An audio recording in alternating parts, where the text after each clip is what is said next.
Good morning. Welcome to RSBN Live. I'm Matthew Alvarez. You're looking live there, of course, at our nation's capital. It's 12 o'clock on the East Coast, 9 o'clock on the West Coast. Of course, we've been tracking a story out there in Dallas, Texas, after a shooter took aim at an ICE facility. We can confirm after the press conference there. Senator Ted Cruz was also there at the end speaking about things, but confirmed from federal law enforcement that Dallas shooter had anti-ICE messaging near him after he took his own life. Fox 4 in Dallas reporting, citing sources, that the gunman was shooting at an unmarked ICE van when 3 ICE detainees were shot and killed. No ICE personnel were injured. A tragic situation, an awful situation. And as the senator of Texas, Ted Cruz, said, the political rhetoric, all of that has to stop, he said, quoting, of course, from the senator of Texas. Earlier this morning, the DHS Secretary Kristi Noem posted the following on X, that there was a shooting this morning at the Dallas ICE Gov detention facility. Details are still emerging, but we can confirm there were multiple injuries and fatalities. The shooter is deceased by a self-inflicted gunshot wound. While we don't know motive yet, this again was before the press conference, so now we do know the motive, as the FBI confirmed that there was anti-ICE messaging. The Secretary Noem from earlier this morning saying, we know that our ICE law enforcement is facing unprecedented violence against them. She said it must stop. Please pray for the victims and their families. So that's a story that we're following.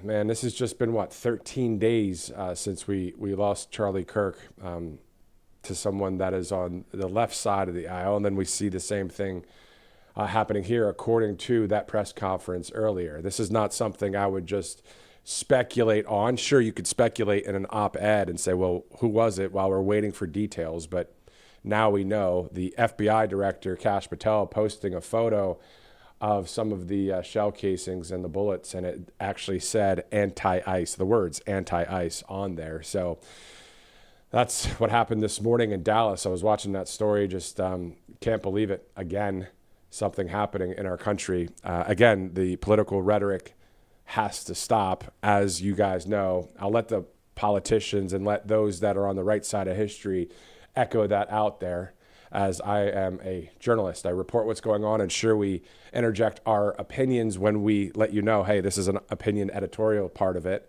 just like you see in newspapers, just like you see in news programs out there. So definitely another tragic incident today in Dallas, Texas. We'll be hearing that information as it comes out throughout the media channels.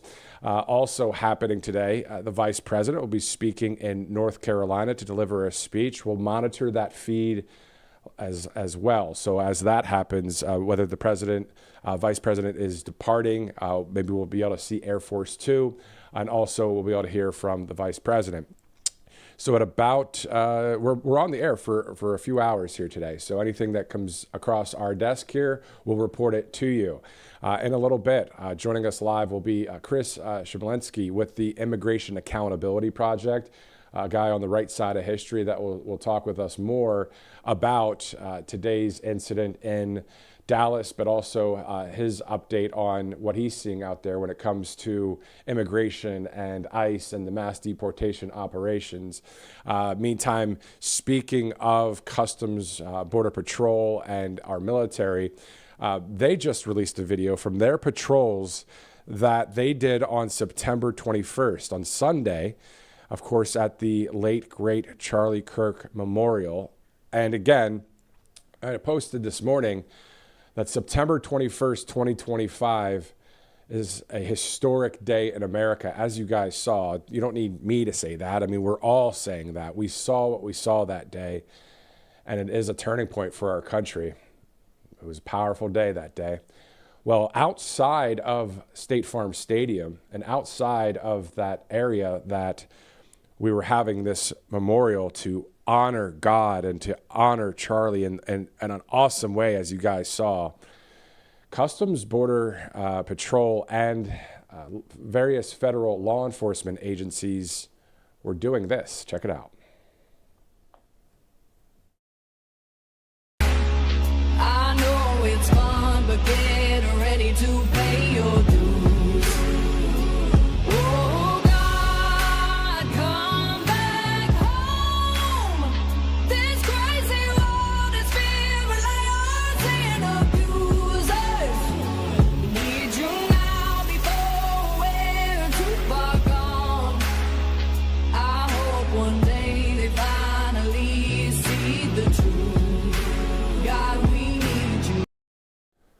Isn't that the truth? God, we need you now. And as it's just a few minutes after the hour here, Wednesday, September 24th, there are a few other videos that we'd like to show you here as we are tracking any information out of the White House today. Also, nothing on the public schedule in the sense of an open event that we'll be seeing the president. If that changes, we'll be here for it, whether live or we'll post it. But also, we're going to go over a number of the great quotes from the commander-in-chief just yesterday at the United Nations General Assembly. So we're going to go over that in just a bit. Before we do, still sticking to the White House, though, they just released a new Charlie Kirk video, more tributes, outpouring from our country as still, if you're like me, you still think about, wait a minute, Charlie Kirk? He's not, it's still a little bit of shock, to be honest with you. That's just the way it is right now. I know the hurt and the pain's been there, but the shock is still kind of like, wait, what? Let's take a look at that video from the White House. Massive crowds gathering to honor and pay their respects to Turning Point USA founder Charlie Kirk. The memorial drawing one of the largest public turnouts ever for a private citizen. This organization is now a global force. Charlie lived his life as a warrior for truth and for freedom. He made a difference. He mattered, and he will matter now more than he ever has before. He started Turning Point USA, but this moment is the turning point for the USA. He wanted to save young men just like the one who took his life. On the cross, our Savior said, "Father, forgive them, for they not know what they do." I forgive him. The evil murderer who took Charlie from us expected us to have a funeral today, and instead, my friends, we have had a revival. The assassin failed in his quest because Charlie's message has not been silenced, and now is bigger and better and stronger than ever before. That terrible day, September 10th, 2025, our greatest evangelist for American liberty became immortal. He's a martyr now for American freedom. Turning Point will live longer than me. That's my mission. He was going to change the world, and he did. I love you, Charlie, baby. And I will make you proud.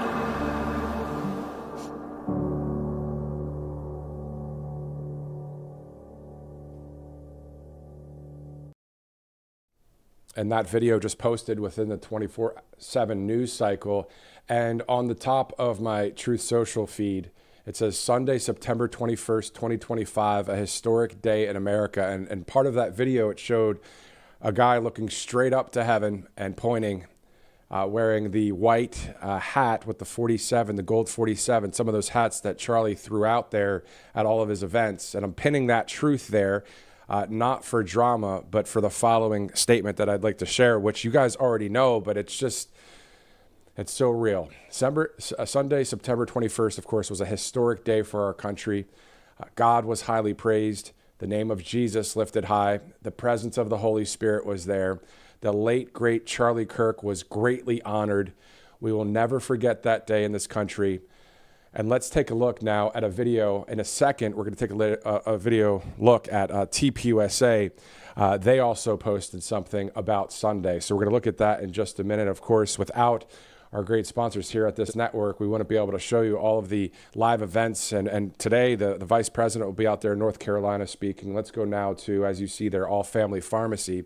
It's unfortunately that time of year again. Cold and flu season is just around the corner, and now's the time to think ahead and make sure you're prepared. While big chain pharmacies are all about pushing the flu shot during this time, All Family Pharmacy takes a different approach. They believe in medical freedom and giving you real choices and access to the medications you trust. So you have things like Tamiflu or antibiotics antivirals to ivermectin, hydroxychloroquine, immune support, and more. They have more than 200 medications to choose from. Every order includes a doctor's prescription. You can, of course, stock your medicine cabinet now so when sickness strikes, you have what you need on hand and don't have to scramble at the last minute. Families across America count on All Family Pharmacy, and we do too here at Right Side Broadcasting Network. So visit allfamilypharmacy.com/RSBN today and use RSBN 10 to save 10% off. Let's go to our next sponsor here as it's 12:10. You see Monetary Gold there as we are tracking a number of stories out of Dallas, of course. If you're just joining us, we were discussing that. We'll be getting back to that in just a second. Meantime, two banks have already failed in 2025, and with $37 trillion in national debt, Monetary Gold says more failures are on the way, unfortunately. And it's not fear-mongering, it's reality. The banking system is built on quicksand, and every new failure threatens depositors, retirement accounts, and pensions. And of course, the government can't bail out everyone, and when confidence collapses, so does the system. So Monetary Gold tells us not to get trapped holding worthless paper. Give them a call there. You see that number, that 800 number on the screen, 888 number, actually, 617-7994. You can also go to rsbnforthegold.com today and secure your wealth with real assets. As you see there, Monetary Gold and All Family Pharmacy. Two amazing sponsors at Right Side Broadcasting Network as it's 11 after 12. We were just watching that White House video of Sunday that was just posted within the 24/7 news cycle. Let's now go to the TPUSA version from Sunday as well.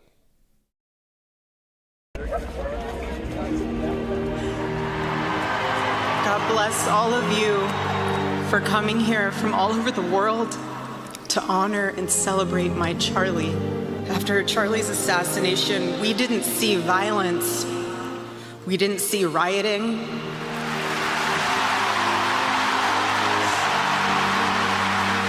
We didn't see revolution. Instead, we saw what my husband always prayed. We saw revival.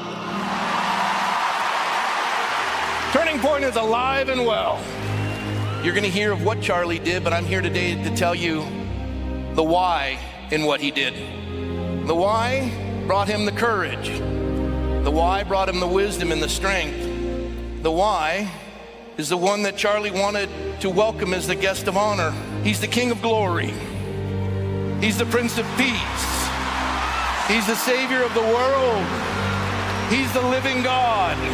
He's the God of all mercy and grace. The total embodiment of love. The total embodiment of truth. And he's here today to call his children back to him. We speak with Charlie and for Charlie louder than ever. In the words of Soren Kierkegaard, the tyrant dies and his rule is over. The martyr dies and his rule has just begun. I know I speak for everyone here today when I say that none of us will ever forget Charlie Kirk, and neither now will history. So Charlie, we all want to thank you. We want to say a very loud God bless you, Charlie. God bless you for what you've done is incredible. And God bless Eric and the children. God bless the United States of America. On the cross, our Savior said, Father, forgive them, for they not know what they do. That young man, I forgive him.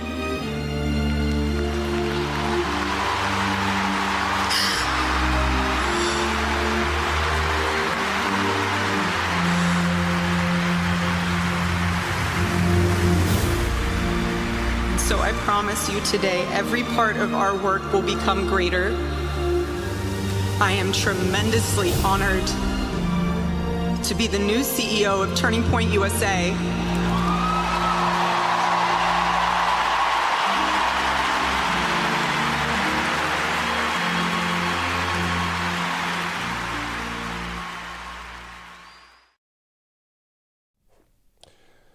Obviously, a very powerful time on Sunday, a date we won't ever forget here in this country. This as we are tracking with the latest news out of Dallas, Texas, confirmed from federal law enforcement.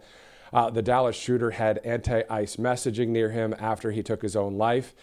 Fox 4 in Dallas was reporting that they were citing sources that the gunman was shooting at an unmarked ICE van when 3 ICE detainees were tragically shot and no ICE personnel were injured. We did hear from Kristi Noem, the Secretary of Department of Homeland Security, of course, earlier today about that as well. And just moments ago, Carolyn Levitt, literally 3 minutes ago, posted an I Stand With ICE logo and said the following: Democrats must stop demonizing the heroic men and women of ICE who are just doing their jobs to keep Americans safe. Let's go now to Chris Chemlinski with the Immigration Accountability Project. Sir, first, your thoughts about what happened in Dallas today. Obviously, an awful tragedy. Unfortunately, doesn't if what we know so far plays out and ends up being the case, not something that you couldn't expect. The rhetoric that has come from some individuals who hold very high positions in this country have gone after ICE officials. Listen, these are just federal workers out there just trying to make a living, trying to put food on their table for their families.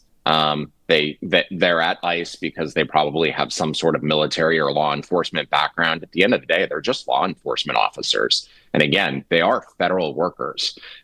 So just horrible that this is happening. But again, with so many megaphones on, especially the left, calling ICE racist and all sorts of comparing them to Nazis and the brown shirts. Unfortunately, this doesn't really come as much of a surprise. You just wish it wouldn't happen. I want to talk to you about something real quick. We weren't planning on this one, but I just want to ask you a question on it. We know what free speech is. People have the right to really, under free speech, the Constitution, to say whatever they want, but that comes with consequences if it incites violence or if there's a direct violent threat. So is that, I know that's a question for a lawyer, a judge, and higher officials, but you think about it, though. We hear about it from these left-wing extremists that do have a bigger megaphone, maybe people in office, and they are saying things like Nazis and fascists and all this and calling all of us them. And is that going to be a point where that is it part of inciting violence? I don't think so, but maybe it does. Yeah, and words have consequences. I think I'm a free speech guy individually. I support the First Amendment. I support every American's rights to speak out. I suppose I support the voices of the anti-ICE folks that are speaking out against these folks. But again, comparing them to horrible monsters, that's where I think they cross the line, and that's where I think it could be inciting violence. So we'll just have to see how the Department of Justice decides to move forward with this case as more facts come in. But I'm definitely on the side of, well, let's let the people decide. If they believe that the left on this particular issue and their crusade against immigration and customs enforcement officers has crossed the line, then they need to respond at the ballot box and vote some of these folks out. And pray and work hard and do all the things, right? Right. Again, right. To your point, you and I and many Americans, we are 100% behind free speech. But if your free speech is threatening the life of someone else, why are there things called terrorists making terrorist threats, right? That's against the law. Right. So you could say whatever, but then, then there's things that cross the line. So, and we're not talking about stuff that's gray area if there's a direct threat, but I'm not going to get involved in that because I'm not a lawyer, I'm not a judge. But again, standing behind free speech. To Carolyn's point, I want to read this to you again. She said that post there. She said, I stand with ICE, put the graphic up there, and then said, Democrats must stop demonizing the heroic men and women of ICE who are just doing their jobs to keep Americans safe. And I know you said they're trying to put food on the table for their families. They are federal workers. They are law enforcement. And some of them, I believe it's a heartfelt thing for some of these guys and girls out there that are with ICE, right? They want to protect our country. They want to be a part of enforcing the law of the land, no? Right. They want to uphold the rule of law. They believe in the rule of law. And The bottom line is that Congress has passed laws that has made coming into this country illegally and being illegally present a crime. It's against the law to be here illegally. Now, granted, the past administration has deferred some of the action against them using parole and some other apparatuses, but the Trump administration has dialed most of those back. At the end of the day, these men and women of ICE, all they're doing is just trying to uphold the laws that Congress passed. Congress doesn't like laws. If all of these members of Congress on the left who are touting the anti-ICE and comparing them to Nazis and everything else, if they really don't like it, then change the law. They actually have the power to change the law. It's tough now, obviously, with both chambers of Congress controlled by Republicans, but it wasn't too long ago that we heard the exact same types of cries coming from the left, and they control both chambers and the White House, and they didn't do anything about it. Exactly. And if you're just joining us right now, it's Chris Jemlinski with the Immigration Accountability Project joining us live. Of course, we're talking about the story in Dallas, the FBI confirming that the shooter had anti-ICE messaging near him after he took his own life. The FBI Director Kash Patel posting a photo of some of the bullets there that said anti-ICE on there. Tragically, 3 ICE detainees have lost their lives. No law enforcement have been injured in this incident, and the shooter took his own life. That all confirmed today. Still a lot of people, opening up their phones, turning on TV and seeing this news. And now we move forward after we saw the tragic incident of our great friend and great patriot, Charlie Kirk, who lost his life speaking freely about truth. And then you see this happening. And then you go even before Charlie's, it was the Annunciation Catholic Church shooting in Minnesota. And then we saw the stabbing in North Carolina. I mean, this is tough right now. What would you say to the American people that are just like, is this a new normal? And I don't want it to be, obviously, but is this a new normal? Yeah, sadly, it looks like it might be. Hopefully, I would have thought that after the Charlie Kirk shooting a couple weeks ago, that maybe that would dial things down. You heard people on both the right and the left coming out and saying, okay, we need a cool down period now. Unfortunately, obviously, after today's incident, it doesn't look like things are cooling down much at all. So, I'm sure we'll hear more calls again today, but sadly, this might be the new normal. And I would just, remind everyone, it wasn't too long ago during Trump's first term where we saw DHS offices, ICE offices under siege, Molotov cocktails thrown at them, and at these offices along, especially in the northwest of the country. So this is not new, this political violence. But certainly now we're at a new point where it's actually taking people's lives. So hopefully we'll get to a point, and maybe we are at that point where enough is enough. But again, I think it's just going to rely a lot on the rhetoric that's coming from both sides of the aisle on how we move forward through this, and hope that it does come to an end. But unfortunately, I feel like my gut is that things will probably settle down for a few days, and then it'll blow over and people will start to forget about it a little bit. And the anti-ICE rhetoric will kick right back up again, especially when there's another big raid that's national news. Exactly. And then we're hearing, people say out there, our government officials as well, saying it's not a both sides issue when it comes to the amount of rhetoric. Because if you look at someone that's a real good-hearted American that voted for President Trump, that loves God, family, country, it's not their MO to do what this person did today. Right. So, I think that at the end of the day, a few things that we need to do. We need to pray really hard. We got to pray. But then on top of that, we have our great Constitution. We do have our Second Amendment rights.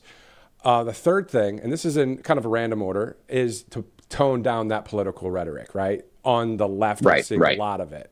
So most of it, right? Yeah, exactly. So between prayer, our Second Amendment, and toning it down, it's like, what else can you do outside of those three things other than, the corruption that we see in the country? It's great to see President Trump and DOJ hopefully taking care of all of that. But anyway, let's get back to immigration. We know that I believe it was the number 2 million illegal immigrants left the country on their own will. And there's going to be more and more and more people that are leaving, whether it's through ICE or through themselves, through their own self-deportations. What statistics or what have you been hearing? Yeah, it's hard because a lot of these are internal statistics, so you don't know exactly what numbers ICE is using or what numbers Border Czar Tom Homan is using to come up with that 2 million figure. But when you look at some of the labor data, when you look at the community surveys that the census does on a rolling basis, so you have the big census that's done every 10 years, but the census is continuously doing surveys throughout. It's called the Community Survey, American Community Survey. So they're using data from that, but also, the administration has taken the CBP One app, which was used to facilitate illegal immigration into the United States during the Biden administration, and they flipped it on its head.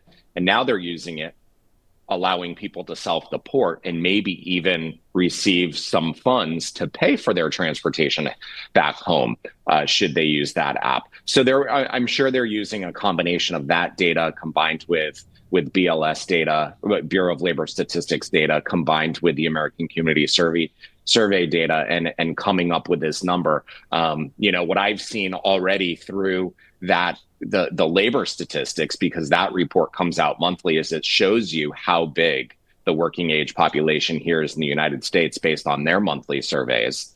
And it does ask, are you a U.S. citizen? Or are you a non-citizen? And we have seen the non-citizen population reduced. So, but again, that doesn't distinguish between whether somebody's here illegally or whether they're here legally, and just here on a temporary visitor visa. So you still have to parse through that data a little bit. Obviously, the White House has access to a lot more data than I have. But again, it doesn't sound too outlandish that the number would be 2 million in the first 7 or 8 months of the Trump administration, given what we've seen already through the other sources of data. I want to shift gears for our final, Q&A here. Is the Antifa group being designated as a domestic terrorist organization? And then that happened on the 22nd, so that was on Monday. There was a video, I believe it was last night. So Katie Daviscourt with the Post Millennial, a reporter based in the Northwest out there, was outside of a Eugene, Oregon federal building where Antifa and some far left extremists were trying to, quote unquote, seize the federal building.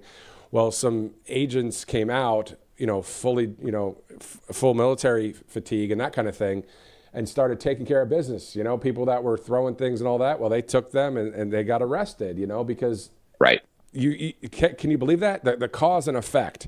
You see that the president did this, and then now the law enforcement has stepped it up. Your thoughts about that happening?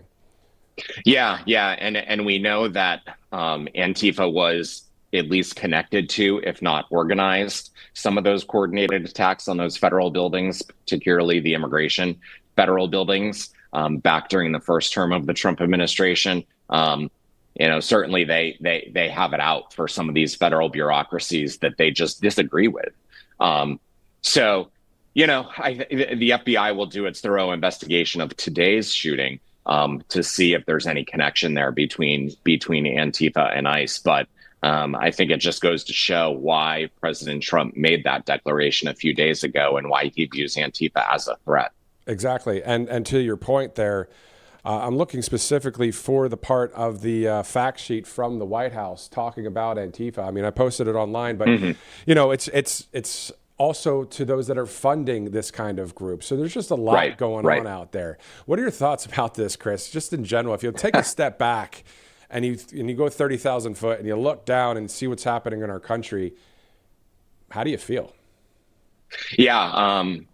Well, first, back to the funding of Antifa. I mean, that's the big key. Let's follow the money here. Let's see if we can try to follow the money. It'd be great if there was some enterprising reporter at some of these national organizations, especially, that just wants to make a name for themselves and wants to follow the trail and see, what facilitated all of this illegal, what facilitated the border surge from the previous 4 years, what's facilitating what's funding Antifa, what's funding some of these radicals. let's follow the money and see where it's coming from. I think you've got some people within the Trump administration and from some more center right type groups, conservative groups that are trying to look into it. But it's going to take a lot of resources to try to dig it out, because there's lots of ways that you can track this money. But certainly there seems to be people with deep pockets who just don't like America. Maybe not. They just don't like the fact that we're one of the richest countries, if not the richest country on the face of the earth, with the highest standard of living. They just oppose that. They don't like our freedoms. They don't like the lack of control that they have over every single person that lives here. And this is the way they're going about it. You were so right on, sir. And, the anti-God, conservatism, right. Anti-freedom, pro-communism, pro-Marxism, pro-control, pro-power. That's their religion, right? So if they don't believe in God, so what are they trying to do on this side? I do want to share this with you. This is the post from the White House designating Antifa as a domestic terrorist organization. It says here that the order that the president signed on Monday notes that Antifa is a militarist, anarchist enterprise that calls for the overthrow of the U.S. government, law enforcement authorities, and our system of law using illegal means, including violence and terrorism, to accomplish these goals. The order directs the federal government to investigate, disrupt, and dismantle all illegal operations conducted by Antifa or any person claiming to act on behalf of Antifa. It also calls for investigating, disrupting, and dismantling the funding sources behind such operations. So we see that they know what they have to do, and they're working on it right now. We can only applaud our commander-in-chief and the team. Just imagine having that job that they have over there in Washington. Yeah. Whew. Yeah, for sure. And it's a strong action as you read it. They still, DOJ and the other agencies that are going to be working on this, they certainly need the resources, and they need to set aside, the manpower to also follow through with it too. So putting pen to paper is the start, and that authorizes all of this to happen. But I'm one that likes to see let's see some results from it. Let's 100%. See what we can learn about this group. Yep, actions always speak louder than words. Right. Chris Tremensley, thank you so much for joining us from the Immigration Accountability Project. Thank you as always. Thank you, sir. All right, it is 12:32, just past the bottom of the hour, Wednesday, September 24th. Of course, we're following that late news, that breaking news out of Dallas, Texas, where 3 ICE detainees have tragically lost their lives after a gunman who took his own life after that happened, shot towards an ICE facility in Dallas, Texas. No ICE personnel, no federal personnel were injured. The FBI has confirmed that this shooter had anti-ICE messaging. That was the quote from the press conference. There was anti-ICE messaging. The FBI Director Kash Patel also posting a photo of some of the bullets. It said anti-ICE on there. And then, of course, we see the great White House Press Secretary Carolyn Leavitt saying that she stands with ICE, just like we all do here in this country, and specifically saying the following before I get to our next sponsor. I'll get to that right here. Democrats must stop demonizing the heroic men and women of ICE who are just doing their jobs to keep Americans safe. It's 12:33, again, Wednesday, September 24th. Let's go to a few sponsors here at Right Side Broadcasting Network as we get ready to see the Vice President. Hopefully during this live broadcast, Robert McNeely will be in studio at about an hour from now to possibly cover that. If we see it earlier, we'll go to that, of course. But you see Kalshi as one of our sponsors, kalshi.com/RSBN. You have the QR code to go to. You can go to the website. You can download the app. If you're looking to bet, trade, or check out a bunch of polls on all sorts of topics, everything from music to movies and science, technology, sports, weather, faith, politics, whatever, it's all there for you. More than 1 million users on Kalshi. Great sponsor here at Right Side Broadcasting Network. So is Angel Paste out of Spring, Texas. You can use that RSBN promo code. You'll get a discount off of the Miracle Cream and all of the products that you see there. They hire military veterans. Again, always a shout out to all of our small businesses across our great land. Thank you guys for being on the right side of history. We're with you. And also, go ahead and purchase from them if you'd like. Let's also go to one more sponsor here, Cove Pure. You've heard us talk about Cove Pure before, and Of course, for good reason. It's because we believe that clean drinking water is one of the best investments you can make for your family's health. And here's something you might not realize: when people take the medications, their bodies don't absorb all of it, and much of that stuff gets flushed down the toilet. And water treatment plants are horrible at filtering out those leftover pharmaceuticals, things like antibiotics, antidepressants, and even hormone disruptors from birth control pills. No wonder our society is so messed up when it comes to this water situation. Luckily, Cove Pure is lab certified to remove up to 99.9% of impurities. So that includes fluoride, PFAs, agricultural runoff, and of course, pharmaceutical drugs. The first thing you're going to notice with Cove Pure is the taste. It's what water's supposed to taste like: pure, clean, with no aftertaste. You'll actually want to drink more of it. Cove Pure makes it so easy. It sits on your countertop, no plumbers, no drilling. You just fill it up and plug it in. And you can even select whatever temperature you want: hot, cold, or warm, with a tap of a button. And of course, you wouldn't want to take a stranger's drug prescription, so why accept their leftovers in your water? So go to that website that you see there. You can protect yourself, covepure.com/RSBN. And for a limited time, you'll get a special discount of $200 off of Cove Pure. All right, so obviously yesterday, the president speaking at the United Nations, what a powerful image that was, of him right in the middle of that building there, speaking to the world. And we're going to go over some of the quotes here in just a minute. Before we do, let's go to the Secretary of War, Pete Hegseth. He actually met with the Canadian Minister of National Defense yesterday. Clip 5, let's take a look. Well, Minister McGinty, very good to see you. Great to see your team. Thank you all for being here. Welcome to the Pentagon. Welcome to the War Department. We're proud to host you here today. Our great nations have served together in many wars, and today our warfighters continue that, serving together through joint exercises, defending the homeland, and really the only binational command of its kind.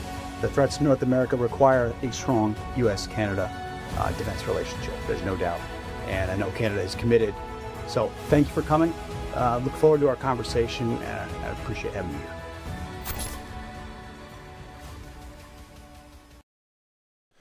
All right, so from the Department of Defense, let's head right over to the Department of Homeland Security, reading a post from Secretary Kristi Noem just 15 minutes ago. As you're taking a live look there, obviously gray and cloudy skies.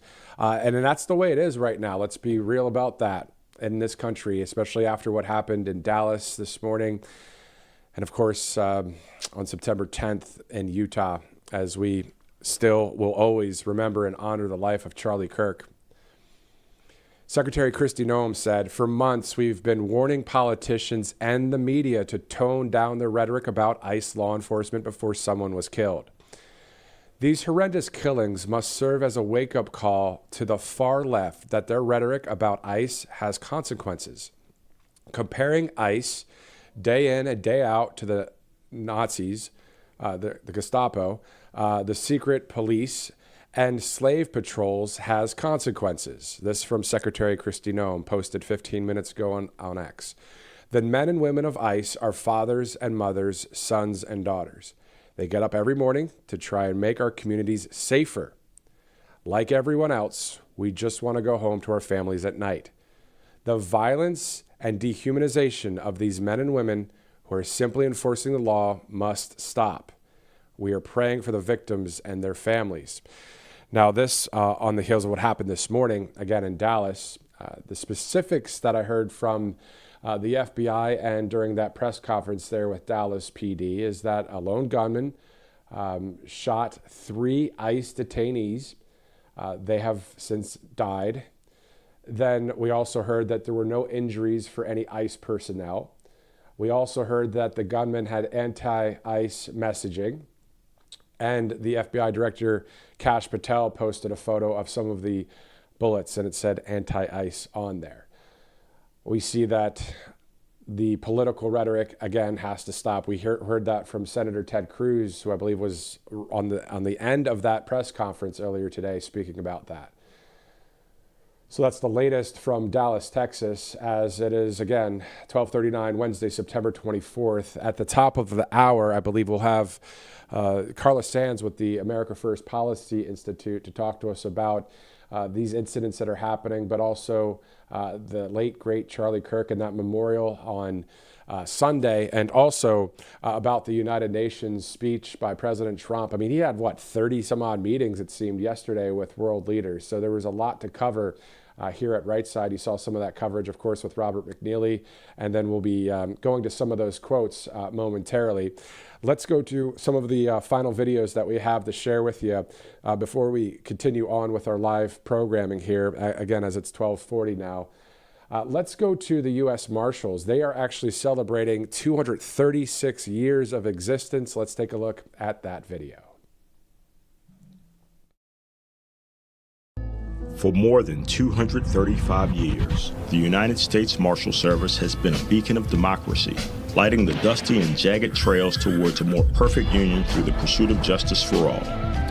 As the nation's first federal law enforcement agency, we were there to help settle a nation, bring the rule of law to frontiers, calm opposing forces, rescue and rebuild after natural and man-made calamity, and help smooth the path to equality.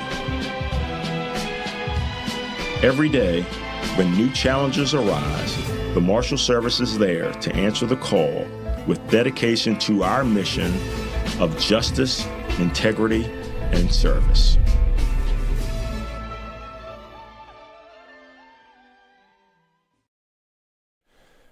All right, monitoring the latest out of the White House and also the developing news out of Dallas, Texas, of course. Thanks so much for joining us on RSBN Live. I'm Matthew Alvarez. If you just look back just a few days, today's only Wednesday.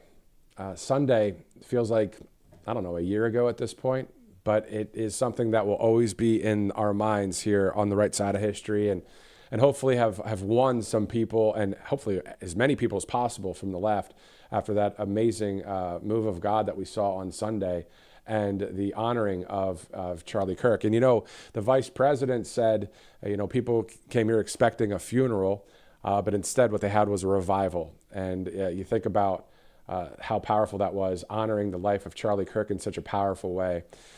Speaking of the vice president, he will be speaking today in North Carolina. So we'll have that live. If it's after our broadcast, of course, we'll upload that as well. So Robert McNeely will be in studio in about, a half an hour, 45 minutes from now. So we'll see if we'll have that. We'll bring it to you. Let's go to some of the great quotes from President Trump just yesterday at the United Nations. He said, "America is blessed with the strongest economy, the strongest borders, the strongest military, the strongest friendships, and the strongest spirit of any nation on the face of the earth. This is indeed the golden age of America." President Trump also saying, 4 months in a row, the number of illegal aliens admitted and entering our country has been 0. Our message is very simple. If you come illegally into the United States, you're going to jail or you're going back to where you came from. So we're seeing that happen when it comes to ICE deportations. He was speaking also about Europe a lot. If you heard the full speech, he was talking about the fact that there's this mass migration happening, and countries in Europe are some of them being taken over by people that aren't from those countries. But there's nothing wrong with an immigrant going to another nation, right? Nothing wrong with that, obviously. The problem, as you guys know, is the illegal entries, whether that's through air, sea, ground, or however. And then you have people that are trying to take over countries. You have all that junk going on. And it was great to see the president just really standing up there so strong and speaking to the world yesterday. And it was interesting. He was talking about the president of Brazil, Lula, as well. Of course, we are supporters of Bolsonaro, somebody that is the Trump of the tropics, right? He's the guy that's on the right side of history, and that's what the people, the Portuguese-speaking people of Brazil who love President Trump, and the majority of them love Bolsonaro, but Lula's in there, being on the left side of history, doing things that are not great. But the thing that's great about it is the president's able to meet with these foreign leaders, and hopefully there'll be any kind of common ground possible, or at least get something that would hopefully change the direction of a country. That's pretty powerful stuff to be able to have that position that the president has. And then secondly, I know that I'm going to just tell it like it is. I know a number of you out there, at least friends that I have, or just watching the comments out there, that we want to see America first. We want to see those that have broken the law be held accountable. We want to see the 20 core promises be happening in this nation. We see a lot of the wins happening. And, we do see the president traveling a lot and that kind of thing. And that's part of what he does as the president of the United States. So we're happy to see that. We're also happy that he is on top of things. And he's going to, he said the other day, justice must be served now. Let's go now to the vice president, J.D. Vance in North Carolina.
All right, you see the vice president there. He's going to Concord, North Carolina for that speech. So obviously we're just watching that live feed there and let you see that boarding of Air Force Two. So he'll be headed to North Carolina for that speech. We'll have that in its entirety, I believe, on this live broadcast, which we'll be sticking to for a bit more time here on Right Side. Of course, let's go to a couple sponsors in the meantime, including All Family Pharmacy.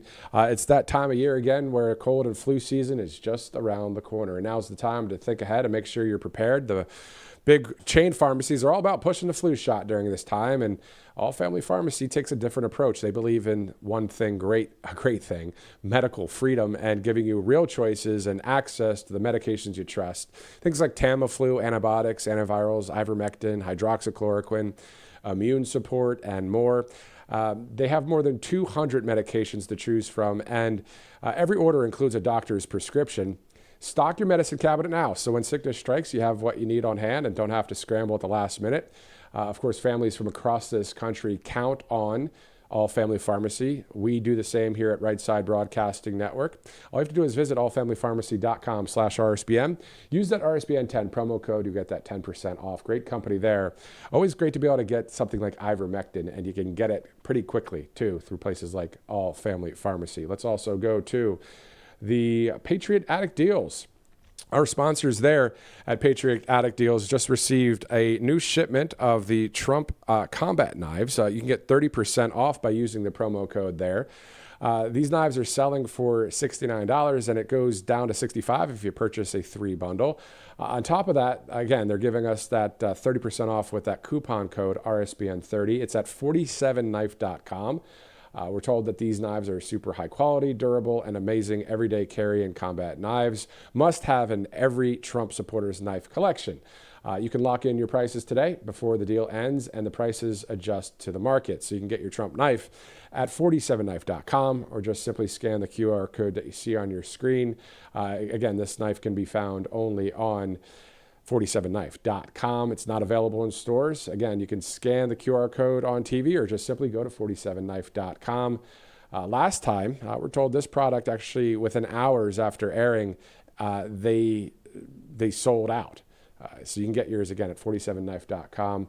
They'll ship it out within 24 hours from New York. And speaking of New York, let's go back to some of President Trump's great comments there and quotes that he said. In just a period of just 7 months, the president said, "I have ended 7 unendable wars. No president or prime minister, and for that matter, no other country has ever done anything close to that. It's too bad," the president says, "that I had to do these things instead of the United Nations doing them. And sadly, in all cases, the United Nations did not even try to help." So we saw all of these messages yesterday. Of course, if you watched it in full, in its entirety right here on Right Side, quite the speech there by the president. as we're monitoring various news that's happening out there. And about 10 minutes from now, we're expecting Carla Sands with the America First Policy Institute. And then we'll be seeing the Vice President a bit later in the broadcast. Let's take a commercial break. I'm Matthew Alvarez here on RSBN Live. We will be right back. Welcome to Right Side Broadcasting Network, your trusted conservative news outlet. At RSBN, we deliver the truth when the mainstream media falls short. Since 2015, we've proudly broadcasted every single one of President Trump's iconic MAGA rallies, bringing you the excitement and energy live before anyone else. By watching RSBN, you get an unfiltered front row view of the action on the ground. We interview the crowds to give a voice to millions of Americans just like you. We show you President Trump's speeches in their entirety, free from interruptions and censorship. We cover the stories that matter to you with the integrity and passion you deserve. Thank you for choosing RSBN as your home for America First News. Together, we stand strong, united, and informed. So join us and be part of the right side of history. I'm excited to announce that we're having our biggest 3-in-1 sale ever with a limited edition product, a back-in-stock special, and a closeout deal you won't find anywhere else. So go to MyPillow.com or call the number on your screen. Use your promo code to get our MyPillow bed sheets only $29.88. Any color, any style, any size, even kings. Regular $119.98, only $29.88. Once they're gone for good. How about our My Towels? They're finally back in stock, but not for long. Get a 6-piece My Towel set, regular $69.98, now only $39.98.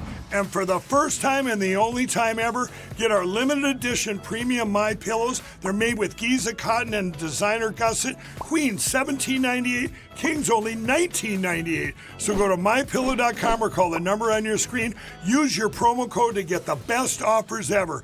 Quantities are extremely limited, so order now.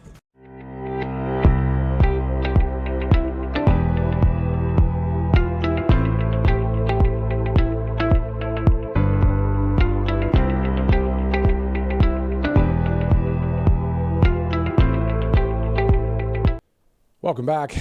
We are hearing word that we will be taking the Vice President's speech live in its entirety, of course. We'll be seeing that here on this broadcast, so you can stay tuned to hear from him. And how awesome has he been when it comes to just telling it like it is, just like President Trump. It's great to see that we have people in government that are representing we the people. That's what we love to see. We want more of that. And we're hoping to have all of these reforms cemented in even post this administration. Of course, it'd be great for Trump 2028, trust me.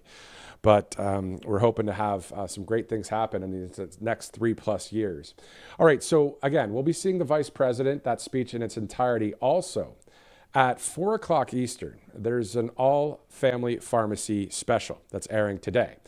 It's 3 ways to prepare your family for cold and flu season with All Family Pharmacy. You can join us for that great special. It's a 30-minute special presented by All Family Pharmacy. As cold and flu season begins, we'll share simple, practical steps to help you keep your household healthy, from recognizing early symptoms to everyday prevention tips. This special will walk you through what to watch for and how to be prepared.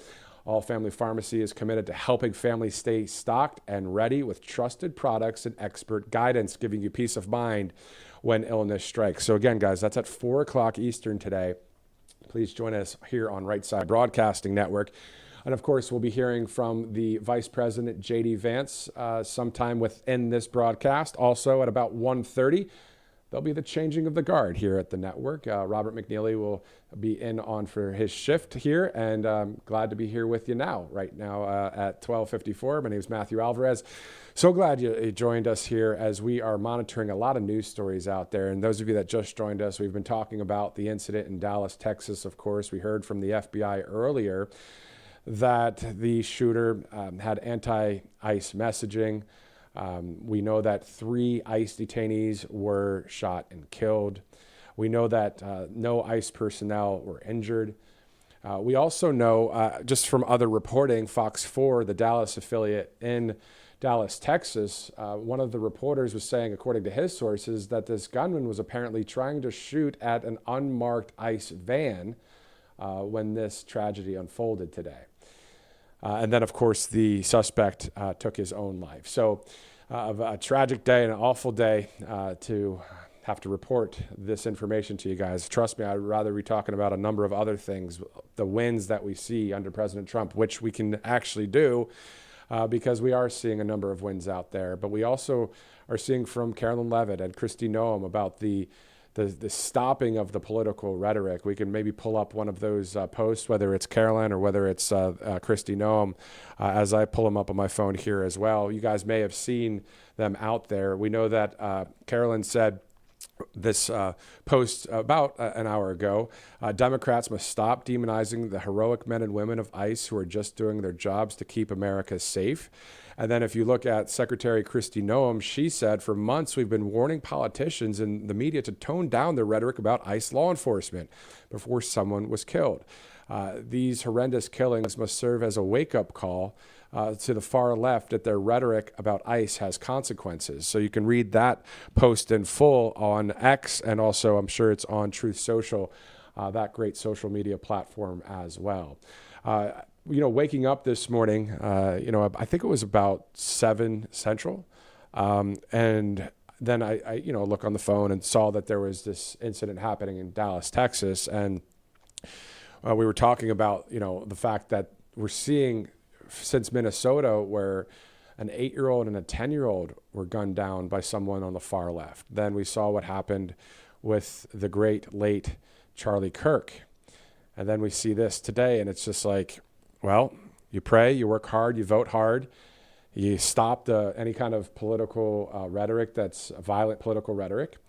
And then you see what we're seeing. We're seeing law and order in our country. If you just saw the other day in Eugene, Oregon, Katie Davis Court with Post Millennial, based out there, I believe in Seattle or the Northwest.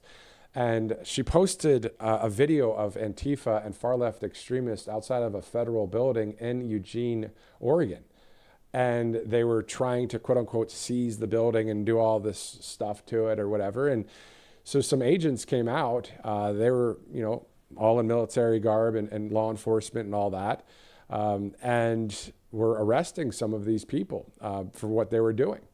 And so you look at on September 22nd, President Trump said that Antifa, and designated them as, a terrorist organization, domestic terrorist organization. So what we saw in Eugene just the other night, I believe it was last night, the stepped up law enforcement to people like Antifa or far left organizations out there. If you look at, again, I'm going to go to the president's, the White House's information when it comes to Antifa and them designating Antifa as a domestic terrorist organization. That executive order notes that Antifa is a militarist, anarchist enterprise that calls for the overthrow of the United States government, law enforcement authorities, and our system of law using illegal means, including violence and terrorism, to accomplish these goals. The order directs the federal government to investigate, disrupt, and dismantle all illegal operations conducted by Antifa or any person claiming to act on behalf of Antifa. It also calls, and this is important as well, for investigating, disrupting, and dismantling the funding sources behind such operations. The woke mind viruses, you hear from that conservative author, T.S. Dixon, who's on the broadcast from time to time, and he has that book out there. It's so true.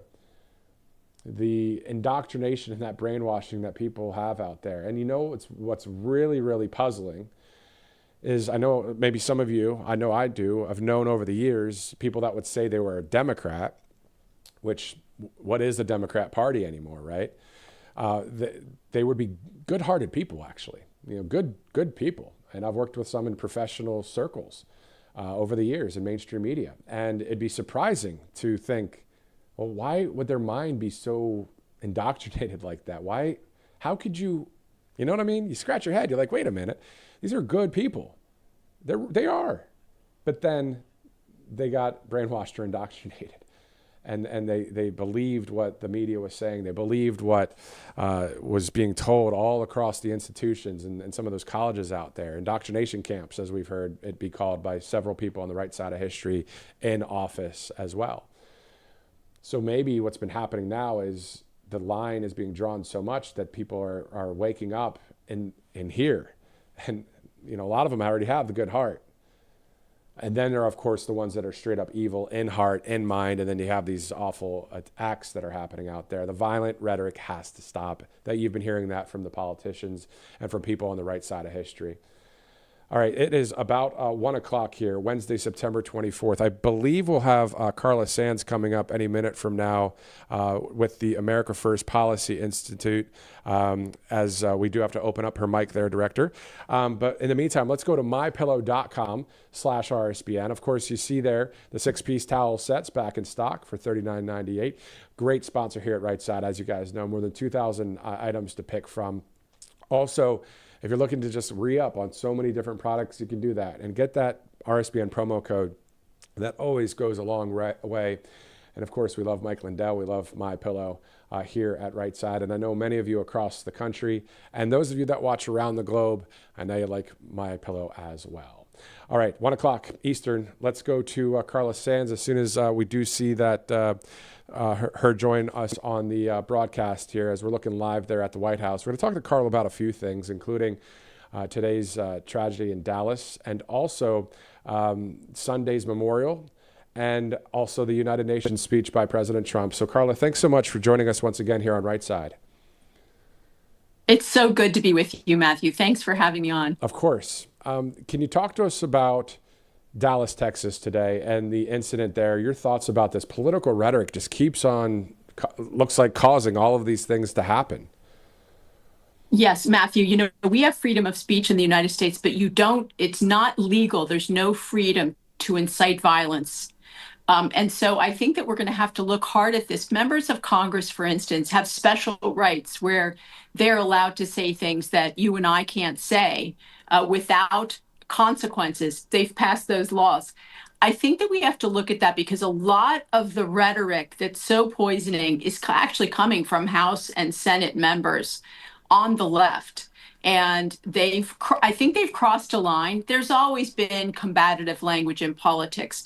But when you target and call people Nazis and call people terrible names, that the people are basically terrible, and it makes people want to hurt them, perhaps kill them, that has to end. And it's really mostly on the left, not on the right. And they know it, and they're doing it intentionally. It was part of the communist playbook on how do you destroy America. I think it's out of the Naked Communists, but I'm not sure. And it literally was, target your opponents as people that are irredeemable, and then the others will take care of it for you. And the media has largely been complicit. The leftist media has really targeted and demonized President Trump, his administration. In his first administration, they made stuff up. The federal government was involved, as we now know. So much has come to light. So I think that it's something that the Department of Justice is going to have to take a hard look at. The message from the people that love truth are, let's love and honor God. Let's love family. Let's love country. Let's, have freedom, right? And the message from tyranny and those that love Marxism and communism and all sorts of evil, their message is screaming at us saying, you guys are Nazis and fascists. You guys, and they're just brainwashing and indoctrinated constantly. And so then we have situations that happen out there, and that's why they're saying the political rhetoric has to stop. I want to ask you a question, Carla. As you were talking, I was thinking about January 6th. And President Trump, all he said was peacefully and patriotically. And then now they're coming out, these people, and they're calling President Trump and others Nazis and fascists and all of that. Yeah. The White House actually, stories out of the White House talking about all of these quotes from all these people on the left.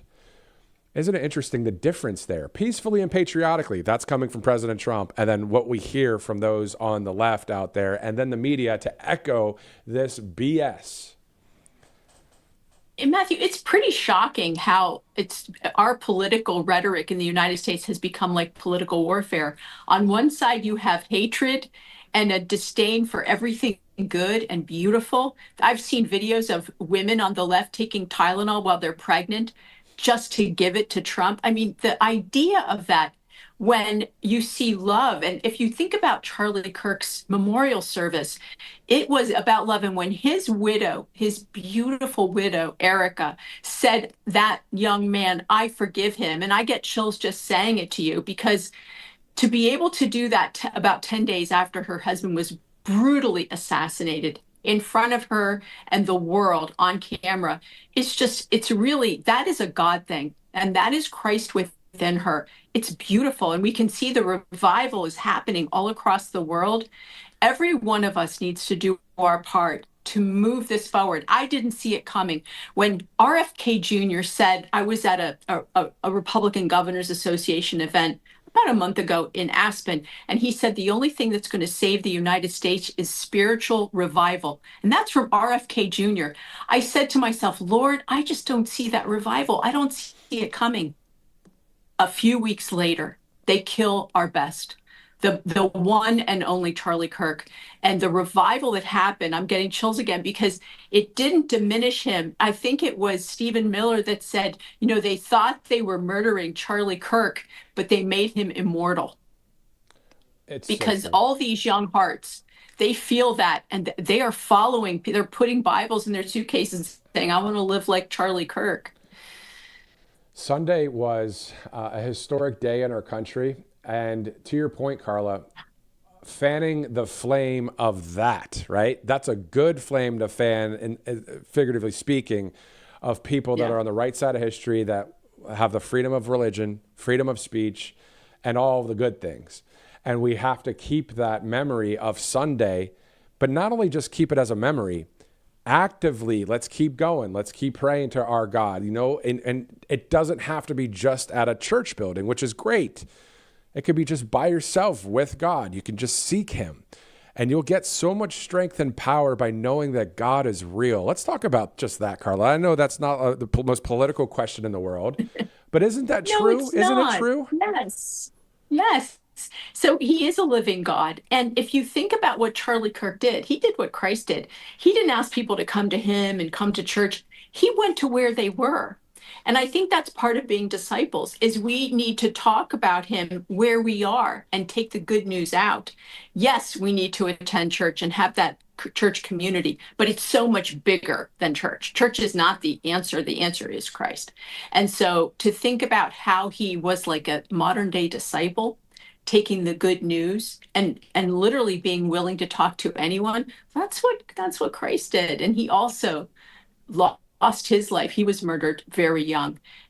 So I think that there's so many similarities. The Saint Stephen being stoned at 31, Paul the Apostle with his epiphany on the road to Damascus, where he had his meeting with angels, and it changed his life forever. There are so many, I would say, similarities. But Charlie Kirk was an amazing man, a wonderful young man. But I do believe that his spirit is inspiring 10,000 Charlie Kirks, young men and women that are going to carry this work on.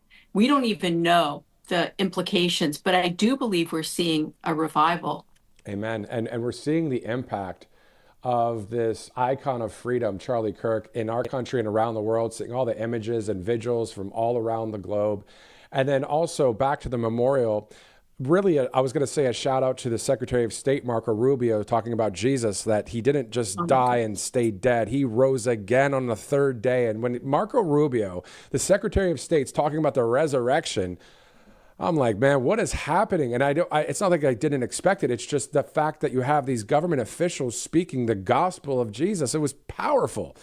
And for those that don't believe, listen, we're in the same family of this country of freedom. We want to continue on. We hope that you would believe. I mean, that's my personal thought, of course. But I do want to say, too, Michael Knowles was speaking in Minnesota and continuing the Turning Point USA, right? Continuing the going out there just the other day. And the auditorium was packed, chanting Charlie and holding up signs. And there are a number of people in a number of places across this country that they're going to continue doing what Charlie did. Isn't that awesome? It is so awesome. And I hope that your viewers that are young and enthusiastic go and attend AmFest, the next Turning Point event. And now we can see turning point. Charlie's life was a turning point for our country as we have this new 21st century revival. I do encourage people to start those chapters. I saw today there's 120,000 requests for turning point chapters. And I think it's the governor of Oklahoma that said, look, we're going to put a chapter in every single high school. So what is happening? The momentum is so exciting and encouraging. We have to seize that momentum and move with it so we don't miss that moment. And yeah, Matthew, I really am encouraged. I'm glad Michael Knowles was there. I hope every person that committed to going to AmFest and speaking to the youth and the supporters, that they do continue to go. And I hope that more people will join this movement. And we need the donors to support Turning Point as well so that it can continue and expand. 120,000 chapters. How many people is that going to take, volunteers and paid staff, just to help implement and then manage those chapters? Exactly. And to your point about AmFest, I heard that AmFest is ongoing. It's going to happen in December in Phoenix, Arizona. I was there with my girlfriend at the time, now my wife. We were there for AmFest 2022 in December. It was an awesome event. So if you get a chance, let's go to AmFest in Phoenix, Arizona, coming up in December. And just in case you're wondering what kind of security it would be like, I mean, it's going to be great because it'll be secure as all get out. Think about this. And Director, can we replay the video of our Customs and Border Protection and our federal agencies that were protecting the State Farm Stadium just the other day on Sunday? So you have prayer, you believe in God, you're hoping for the best, and then you have the security. Let's take a look at that video.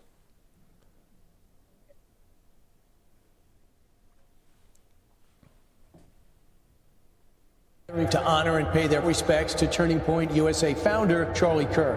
The memorial drawing one of the largest public turnouts ever for a private citizen. This organization is now a global force. Charlie lived his life as a warrior for truth and for freedom. He made a difference. He mattered, and he will matter now more than he ever has before. He started Turning Point USA, but this moment is the turning point for the USA. He wanted to save young men, just like the one who took his life. On the cross, our Savior said, Father, forgive them, for they not know what they do. I forgive him. The evil murderer who took Charlie from us expected us to have a funeral today, and instead, my friends, we have had a revival. The assassin failed in his quest because Charlie's message has not been silenced, and now is bigger and better and stronger than ever before.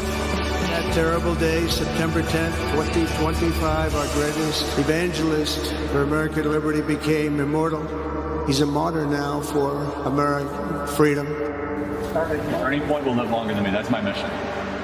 He was going to change the world, and he did. I love you, Charlie, baby. And I will make you proud.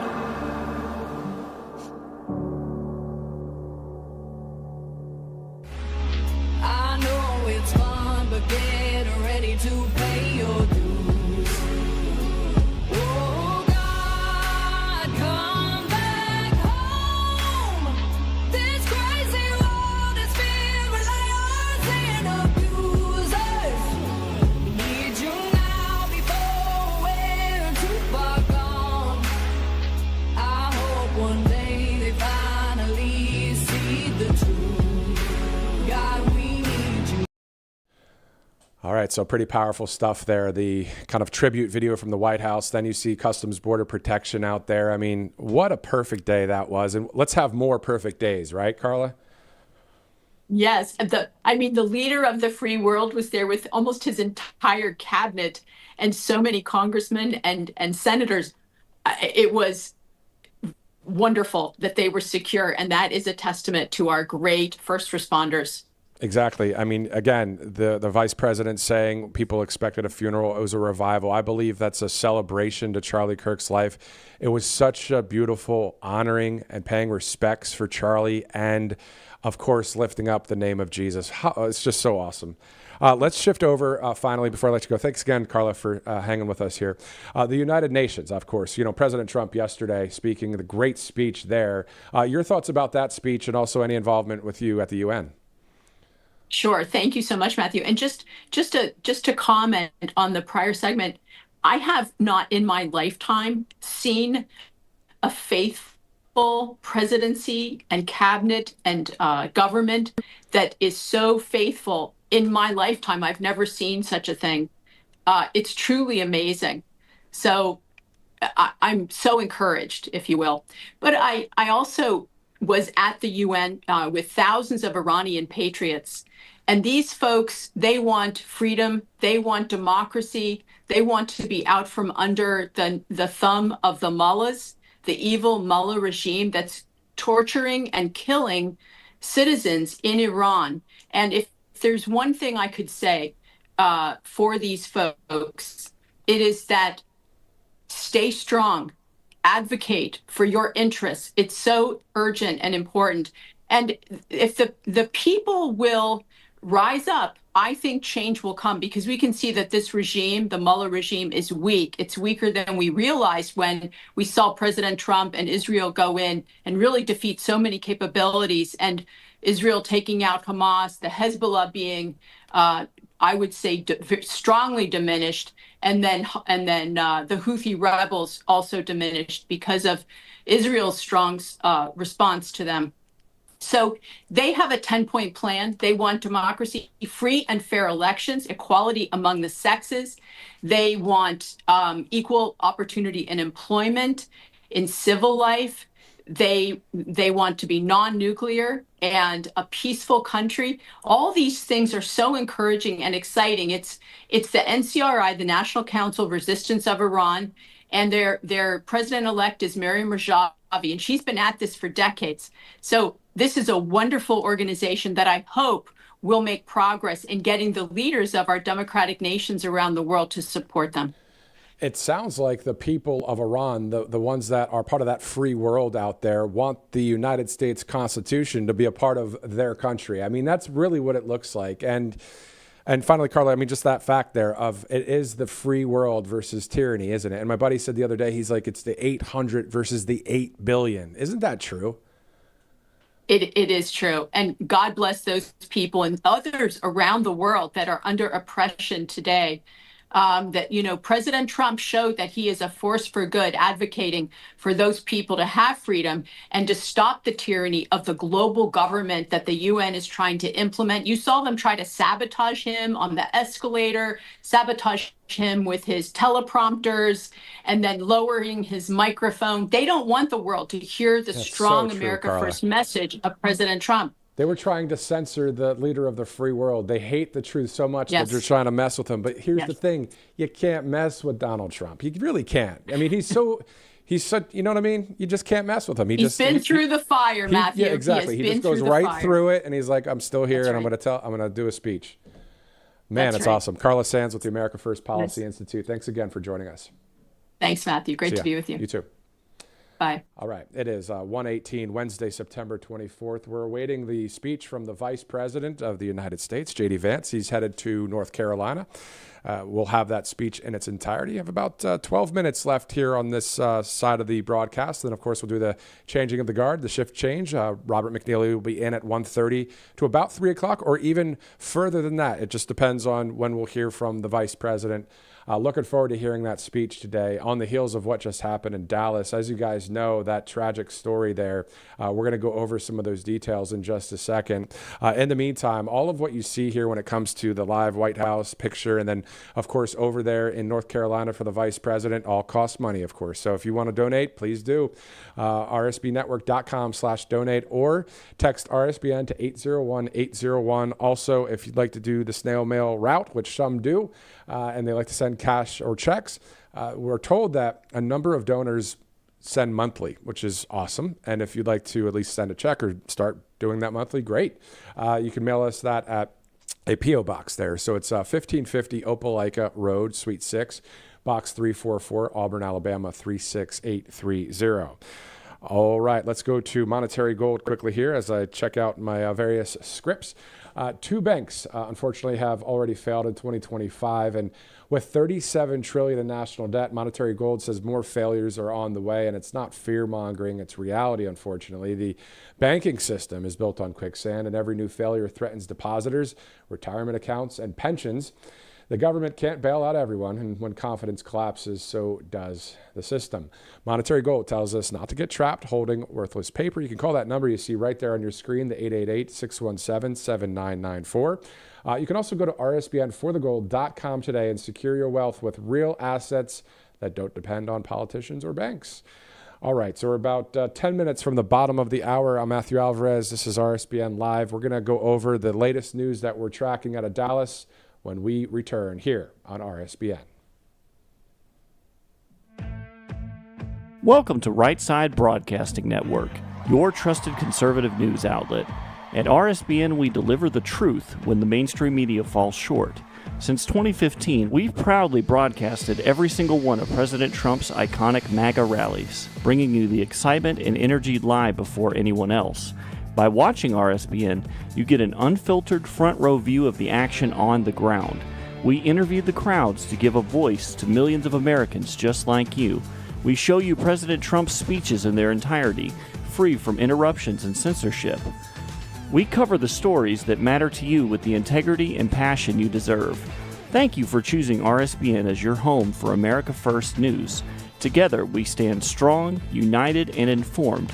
So join us and be part of the right side of history.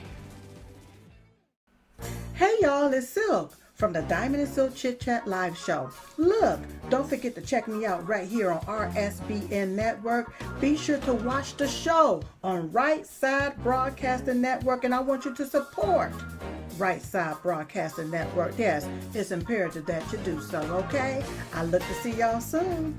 Bye-bye.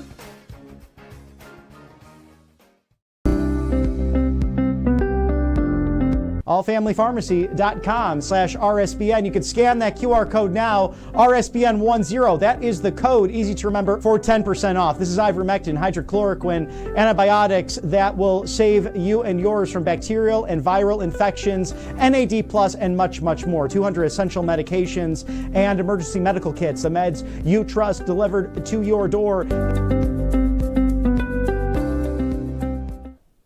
All right, welcome back. Looking quite cloudy there in Washington, D.C. today, 1:22 Eastern Time, as we are on Wednesday, September 24th right now. It is officially fall out there. Was out checking out some of the foliage with the family the other day.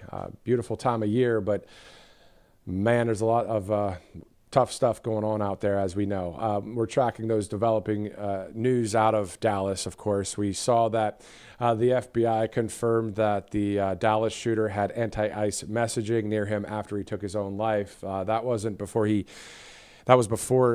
after he claimed the lives of 3 ICE detainees. No ICE personnel have been injured.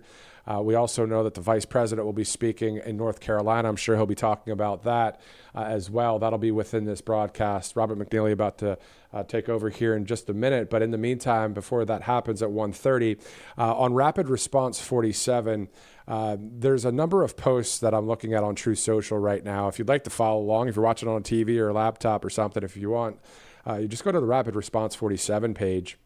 It says here that J.B. Pritzker, of course, the governor of Illinois, says the United States is essentially becoming Nazi Germany because of the work of ICE. He said this some time ago with an interview with NPR.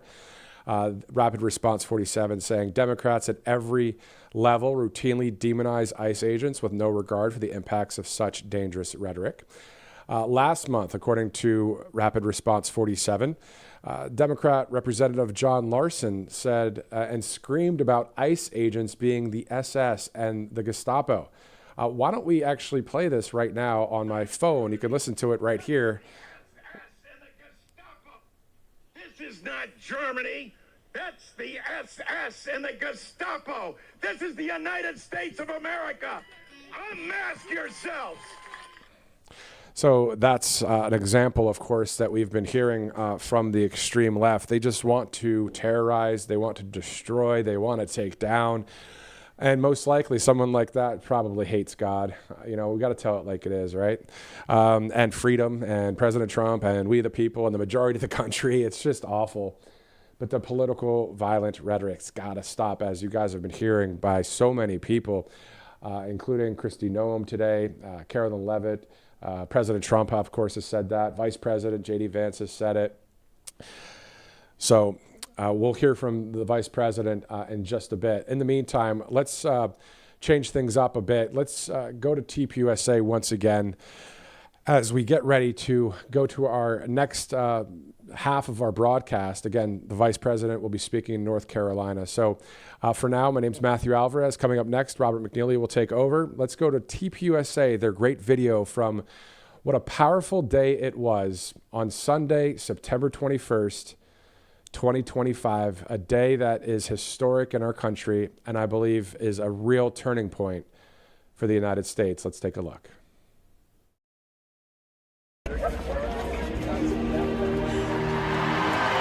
God bless all of you for coming here from all over the world to honor and celebrate my Charlie.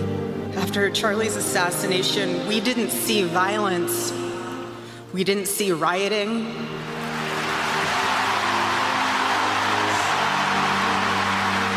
We didn't see revolution. Instead, we saw what my husband always prayed. We saw revival. Turning Point is alive and well. You're going to hear of what Charlie did, but I'm here today to tell you the why in what he did. The why brought him the courage. The why brought him the wisdom and the strength. The why is the one that Charlie wanted to welcome as the guest of honor. He's the King of Glory. He's the Prince of Peace. He's the Savior of the world. He's the living God. He's the God of all mercy and grace.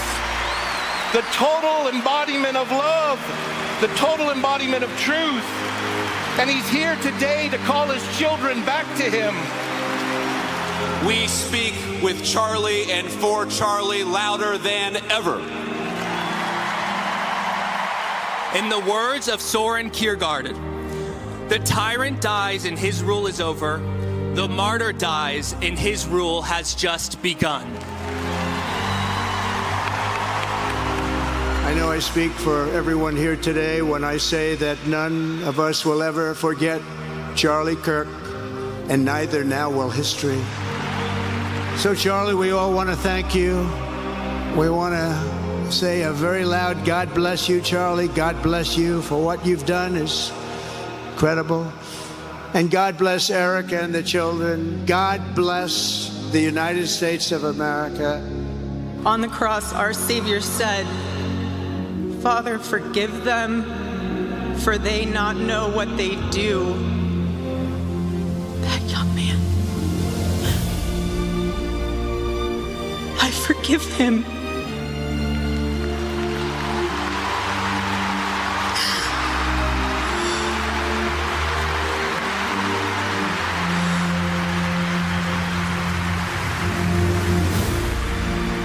So I promise you today, every part of our work will become greater.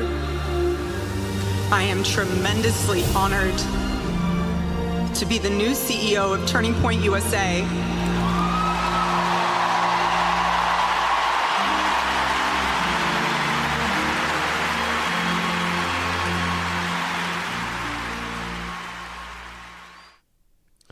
Hello, America. I'm Robert McNeely. Thank you to Matthew Alvarez for great coverage this morning as we bring you all the breaking news here at Right Side Broadcasting Network, your go-to live desk with Vice President J.D. Vance set to deliver remarks 1 hour from now. In addition to that, that sad shooting this morning in Dallas, which has been covered, and Kristi Noem detailing that this really is not something from the so-called both sides, as you've heard from legacy media, even some Democrats. Sadly, it is just on one side for months now, as she stated, the great Secretary of Homeland Security. We've been warning politicians and the media to tone down their rhetoric about ICE, law enforcement, before someone was killed. These horrendous killings must serve as a wake-up call to the far left. that their rhetoric about ICE has consequences, comparing ICE to Hitler and Nazis and the KKK and the Nazi Gestapo, the secret police and slave patrols has consequences, especially those in the squad in Congress. The men and women of ICE are fathers and mothers, sons and daughters. They get up every morning to make our communities better and safer. Like everyone else, we just want to go home to our families at night. The violence and the dehumanization of these men and women who are simply enforcing the law must stop. And we are praying for the victims and their families. That from the Secretary Kristi Noem of the United States Department of Homeland Security. And no words have been spoken more true than that as of late.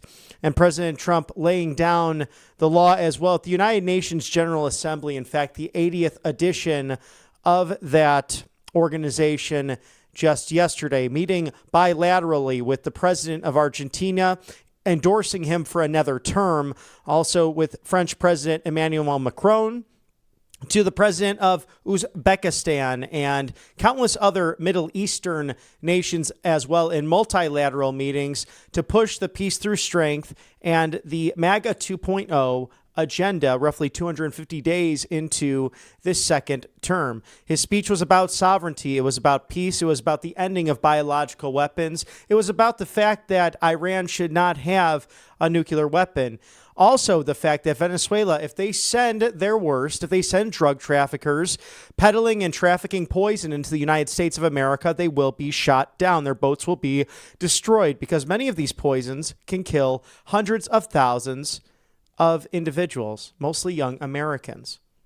Think about this fact for a moment. Dr. Sebastian Gorka speaking to the Heritage Action, the Heritage Foundation, and their campaign wing of that fine organization, that between the end of World War II into the Korean conflict through that of the most recent Operation War on Terror to the Iraq War, we roughly lost 108 or so thousand Americans in uniform, all lives of sons and daughters, brothers, sisters, husbands, wives, people that knew how to serve their country in so many different ways and usually were the best of their communities. And as terrible of a tragedy as those were, without Korea and Vietnam in the mix, many of them were not drafted. They simply volunteered to serve their country. But within the sophomore year, the second year of the Biden administration, the United States lost over 120,000 people to fentanyl poisoning. 1 year, that's all it took. One full calendar year, 12 months, versus that of roughly 60 or so years of American history. Very disturbing to think about. We're going to toss it now to Vice President J.D. Vance as we see him getting off of Air Force Two.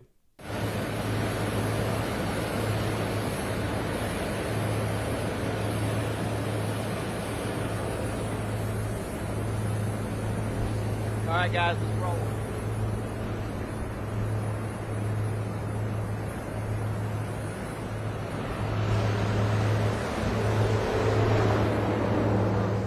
Hit.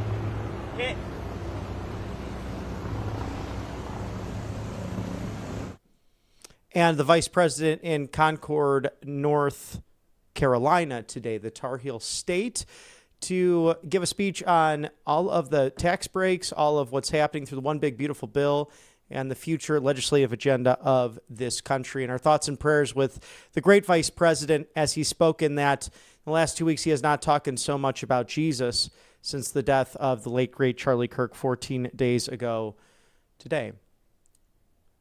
What an amazing leader that we have in our government, amazing millennial leader, and we'll see what the future holds for him. Thank you to allfamilypharmacy.com/RSBN. It's the flu season prep underway. Prepare your medicine cabinet before flu season. Allfamilypharmacy.com/RSBN. Scan that QR code now. RSBN 10 is 10% off of Tamiflu antibiotics, antivirals, hydrochloroquine, NAD+, methylene blue, over 200 essential medications, in fact. And with all of these life-saving medications, you can actually take them on the road as well. They also have weight loss and biohacking plans that might be of help before you hit the holiday season. allfamilypharmacy.com/RSBN. We also have an exclusive special today. We'll be running at 4 Eastern, so be sure to watch that. I had the pleasure of speaking with Michael Kunzler and David McCary, both at the same time, so we had some fun with that as well. Usually I get one or the other gentleman right then and there, so to have them sitting together to talk about the advancements of this fine company, of this online pharmacy, really special. So be sure to catch that later today, as allfamilypharmacy.com/RSBN is your go-to with code RSBN10, 10% off now. Scan the QR code for life-saving medication that will be to your doorstep within a day or two, 3 at the most. It's preparing for flu season, so be sure to do that today. allfamilypharmacy.com/RSBN and Kalshi.com/RSBN. Make those bets, place those trades on who will win the Nobel Peace Prize. I think that's President Trump, as he outlined just yesterday at the UN General Assembly. 7 wars solved in 7 months, some going on 30-plus years at this point.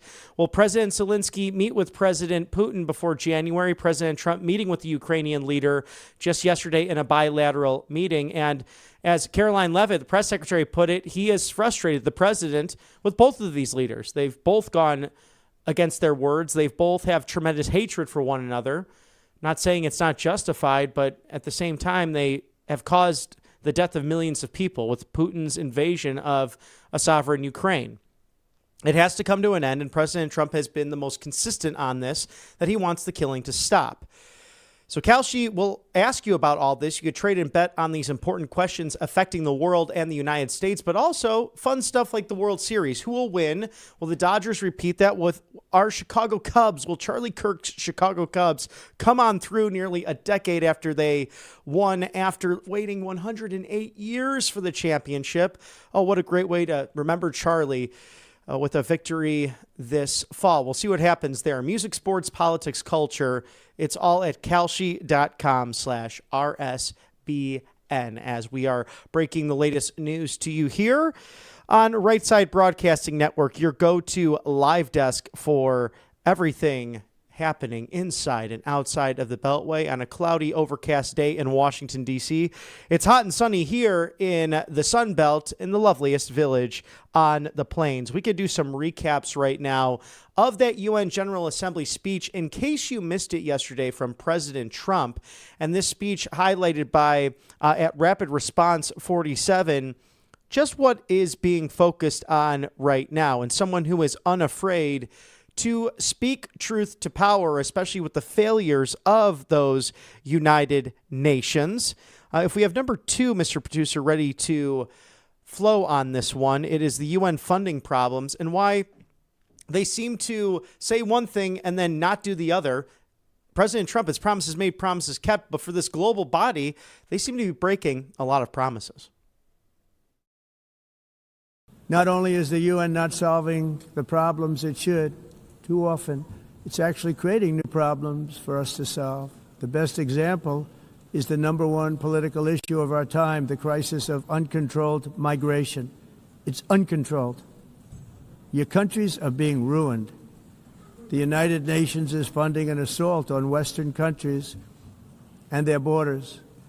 In 2024, the UN budgeted $372 million in cash assistance to support an estimated 624,000 migrants journeying into the United States. Think of that. The UN is supporting people that are illegally coming into the United States, and then we have to get them out. The UN also provided food, shelter, transportation, and debit cards to illegal aliens. Can you believe that? On the way to infiltrate our southern border. Millions of people came through that southern border. Just a year ago, millions and millions of people were pouring in, 25 million altogether over the 4 years of the incompetent Biden administration. And now we have it stopped, totally stopped. In fact, they're not even coming anymore because they know they can't get through. But what took place is totally unacceptable. The UN is supposed to stop invasions, not create them and not finance them. We have a president who's putting America first and asking that very question, why is this League of Nations not doing what it was initially intended to do? With many cases causing migrant crises throughout the United States and throughout Europe, and then also calling out the Russian oil embargoes and the trades in that world because China's emboldened as a result. We know that Europe was stupidly purchasing oil from Nord Stream 2 and the Germans being funded with all of that while they're wondering why Russia invades Ukraine and is emboldened when the Autopen canceled our own Keystone pipeline. With cut number 3, Mr. Director, President Trump very clear on why Russian oil should be stopped with its flowing, and if not, sanctions will be coming. China and India are the primary funders of the ongoing war by continuing to purchase Russian oil. But inexcusably, even NATO countries have not cut off much Russian energy and Russian energy products, which, as you know, I found out about 2 weeks ago, and I wasn't happy. Think of it. They're funding the war against themselves. Who the hell ever heard of that one? In the event that Russia is not ready to make a deal to end the war, then the United States is fully prepared to impose a very strong round of powerful tariffs, which would stop the bloodshed, I believe, very quickly. But for those tariffs to be effective, European nations, all of you are gathered here right now, would have to join us in adopting the exact same measures. I mean, you're much closer to the city. We have an ocean in between. You're right there. And Europe has to step it up. They can't be doing what they're doing. They're buying oil and gas from Russia while they're fighting Russia. It's embarrassing to them, and it was very embarrassing to them when I found out about it, I can tell you that. They have to immediately cease all energy purchases from Russia. Otherwise, we're all wasting a lot of time. So I'm ready to discuss this. We're going to discuss it today with the European nations, all gathered here. I'm sure they're thrilled to hear me speak about it, but that's the way it is. I like to speak my mind and speak the truth. President Trump speaking truth to power at the United Nations, something we have not seen in recent years. And cut number 4, he's very clear that Iran must never have a nuclear weapon. He helped save the West, helped save the world, quite frankly, and end the 12 days war between Israel and Iran with his moves and ordering the military to go in to strike those nuclear sites. These are further comments he made just yesterday. There is no more serious danger to our planet today than the most powerful and destructive weapons ever devised by man, of which the United States, as you know, has many. Just as I did in my first term, I've made containing these threats a top priority, starting with the nation of Iran. My position is very simple. The world's #1 sponsor of terror can never be allowed to possess the most dangerous weapon. That's why shortly after taking office, I sent the so-called Supreme Leader a letter making a generous offer. I extended a pledge of full cooperation in exchange for a suspension of Iran's nuclear program. The regime's answer was to continue their constant threats to their neighbors and U.S. interests throughout the region. And in the same way, it was really detailed to friends and foes in the room that President Trump is the peacemaker in chief. In 7 months, he has negotiated the end to 7 different wars, extraordinarily contentious generational battles, whether it's Rwanda to the Congo to Azerbaijan and Armenia to Pakistan and India. Again, Iran and Israel, all the way to Cambodia and Thailand, and now working diligently on Russia and Ukraine, the one he thought would be the easiest. But you have 2 strong-willed, strong-headed, terrible leaders of both Russia and Ukraine. So President Trump detailing that just yesterday.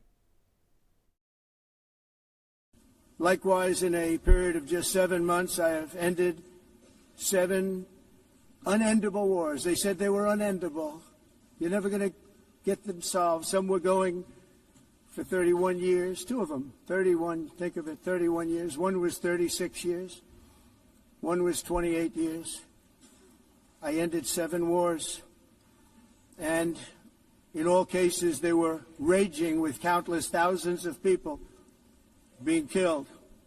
This includes Cambodia and Thailand, Kosovo and Serbia, the Congo and Rwanda, a vicious, violent war that was, Pakistan and India, Israel and Iran, Egypt and Ethiopia, and Armenia and Azerbaijan. It included all of them. No president or prime minister, and for that matter, no other country has ever done anything close to that. And I did it in just 7 months. It's never happened before. There's never been anything like that. I'm very honored to have done it. It's too bad that I had to do these things instead of the United Nations doing them. And sadly, in all cases, the United Nations did not even try to help in any of them. I ended 7 wars, dealt with the leaders of each and every one of these countries, and never even received a phone call from the United Nations offering to help in finalizing the deal. All I got from the United Nations was an escalator that on the way up stopped right in the middle. If the First Lady wasn't in great shape, she would have fallen. But she's in great shape. We're both in good shape. We both stood. And then a teleprompter that didn't work. These are the 2 things I got from the United Nations, a bad escalator and a bad teleprompter. Thank you very much. And by the way, it's working now. It just went on. Thank you. I think I should just do it the other way. It's easier. Thank you very much. I didn't think of it at the time because I was too busy working to save millions of lives. That is the saving and stopping of these wars. But later I realized that the United Nations wasn't there for us. They weren't there. I thought of it really after the fact, not during these negotiations, which were not easy. That being the case, what is the purpose of the United Nations? The UN has such tremendous potential. I've always said it. It has such tremendous, tremendous potential. But it's not even coming close to living up to that potential. For the most part, at least for now, all they seem to do is write a really strongly worded letter and then never follow that letter up. It's empty words, and empty words don't solve war. The only thing that solves war and wars is action.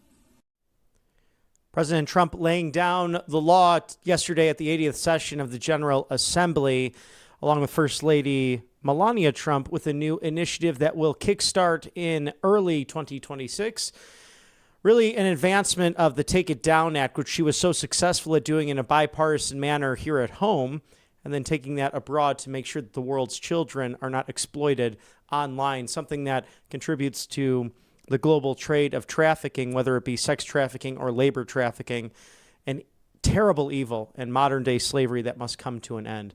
Thank you to angelpaste.com. It's the Miracle Cream original that you have seen me use here right on the network. Angel Paste Miracle Cream. It's vitamin B infused, non-GMO, no chemicals, right there for you. Also, the orange option, outstanding to use during this time of year with vitamin C, also non-GMO, no chemicals.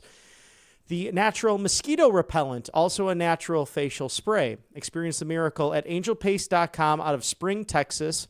They're in the Houston Metroplex, and they are Christian-owned. They hire veterans right off the Gulf of America. Angelpaste.com, thank you for your sponsorship on the right side of history. Covepure.com/RSBN. Get $200 off this machine that looks just like your coffee maker at home. Sits easily on your kitchen counter or right off of that cabinet, perhaps in the den or the man cave. Drink pure, live pure. It's all about gut health with a reverse osmosis system that has clear water technology. Let me tell you about this. It takes 99.9% in fact, of the fluoride, the chemicals, the agricultural runoff, and hormone-disrupting birth control out of the water. You might think, how does something like that get into the water? Well, not all of the antibiotics and vitamins and birth control and what other people take orally gets fully absorbed into their system. So when they flush it down the toilet and then it goes to a water treatment center, it does not completely get out of the tap water in all cases. In fact, JAMA pediatricians did a study with their scientists and their doctors. For children drinking out of tap on a regular basis, 2 IQ points go down on average for those young students if that happens. So protect what matters, protect your health, protect your family. In fact, Utah and Florida, 2 reasons to live in those great states, introducing legislation to get rid of the fluoride and all of the chemicals out of the water. So I think Secretary Kennedy once again justified in his life's mission to make America healthy again, taking on the big corporations and the government bureaucratic interests that wanted to hide this from you. You can see how easy it is to use there, the different temperatures and settings, very much, again, like your coffee machine that might be at home. It's covepure.com/RSBN. Get $200 off this lead reverse osmosis machine. It's 150 on the East Coast, and Vice President J.D. Vance is in Concord, North Carolina, with Senator Ted Budd speaking among other North Carolinian leaders, and the future leader there in the Senate, the former RNC chair running for office. We can toss that there live for you to catch all of the comments before the vice president takes the stage. Around the world, we need to support our troops. We need to support our veterans, 720,000 of them who live here in North Carolina. That's what's happening all day, every day with President Trump's administration. So it is a real pleasure to have Senator Vance down here. But I have to admit, it's a tough conversation that we need to have. We need the highest government function to be protecting our kids and our communities. The highest function of government is to keep its citizens safe. And right now, we are coming off an administration that wanted to look the other way, that wanted to allow violent, criminal, illegal aliens to come into this country by the tens or hundreds of thousands, that wanted to go to soft on crime policies in order to appease a very local, small, radical, progressive bloc. And we're dealing with that here in North Carolina. What happened to Irina Zarotska is an absolute travesty, and it did not need to happen. Roy Cooper, during the 2020 Antifa riots, and most people are going to remember him taking off his mask and going out there and marching with the Antifa protesters. What they may not remember is that he signed an executive order saying that we need to reimagine law enforcement in North Carolina. You know what? I don't think we need to reimagine law enforcement. What we need to do is enforce the law, and we need to back the blue in North Carolina.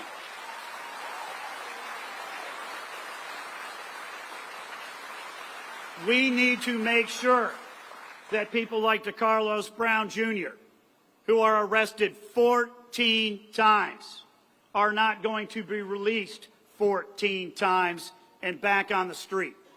That man should have never been on the street. He should have never been on that car. And he should not have been in a position to take that life.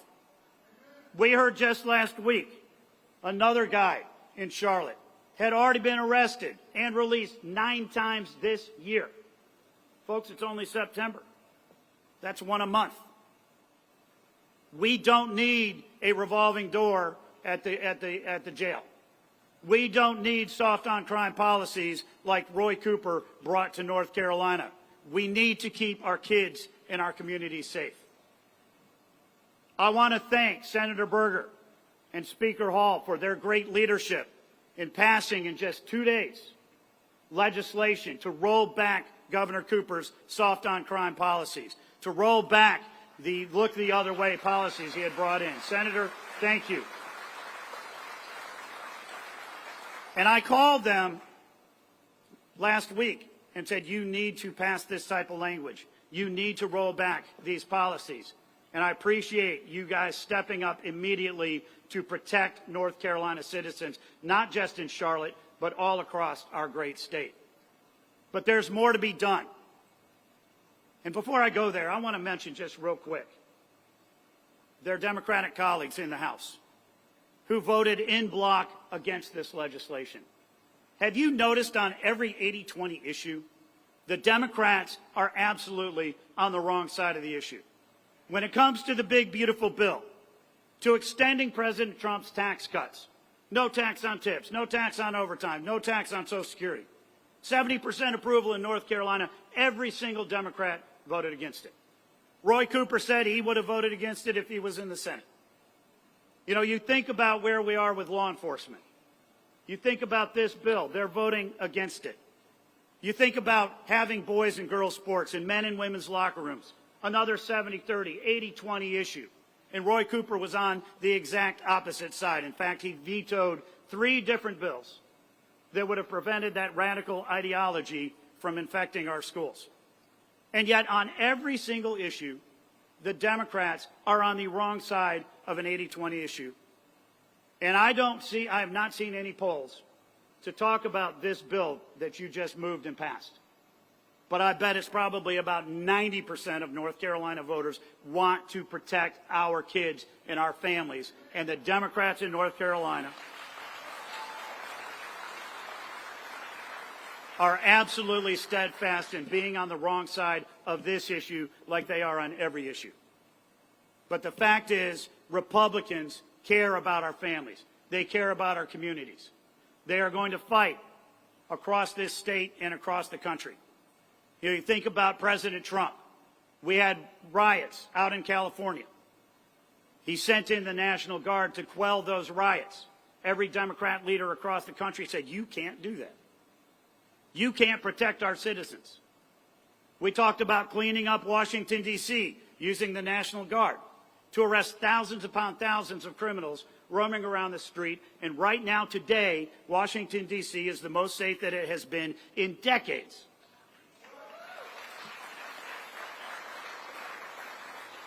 So President Trump and J.D. Vance have a vision for a safer America, to back the blue, to keep our communities safe, to protect our families. And I am very, very proud that I had the opportunity to work with President Trump and his campaign and J.D. Vance to make sure that they carried North Carolina 3 times in a row and are in a position today where we are experiencing the most transformational term, certainly since Ronald Reagan's first term, if not even before that, because they are here to make America great. And I am very excited that the Vice President chose today to come down here and talk to our law enforcement community and talk to our great patriots in North Carolina about the issues that really, truly matter. And I am excited to be running for Senate so that I can be a voice for all of the North Carolina families and communities, and I can be an ally for President Trump in the Senate.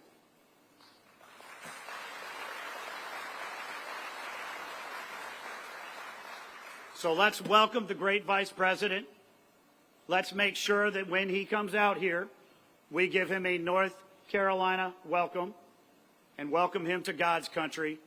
And I want to thank all of you for being here today. But most importantly, I want to thank our law enforcement community, the men and women who protect us.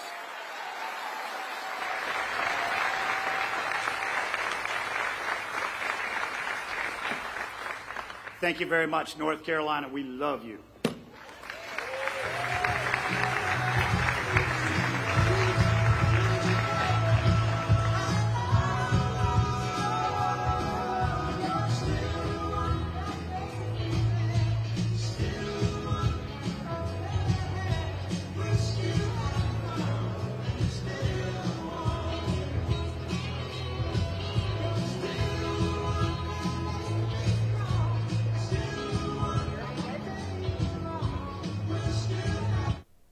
And we're currently watching live the event where Vice President J.D. Vance will be speaking in Concord, North Carolina. And that was just Michael Whatley. You might remember him as the former Republican National Committee co-chair with Lara Trump from the campaign just 1 year ago. And my very last event live in the field in Raleigh-Durham, North Carolina, and saying goodbye to the extraordinary residents of the Tar Heel State.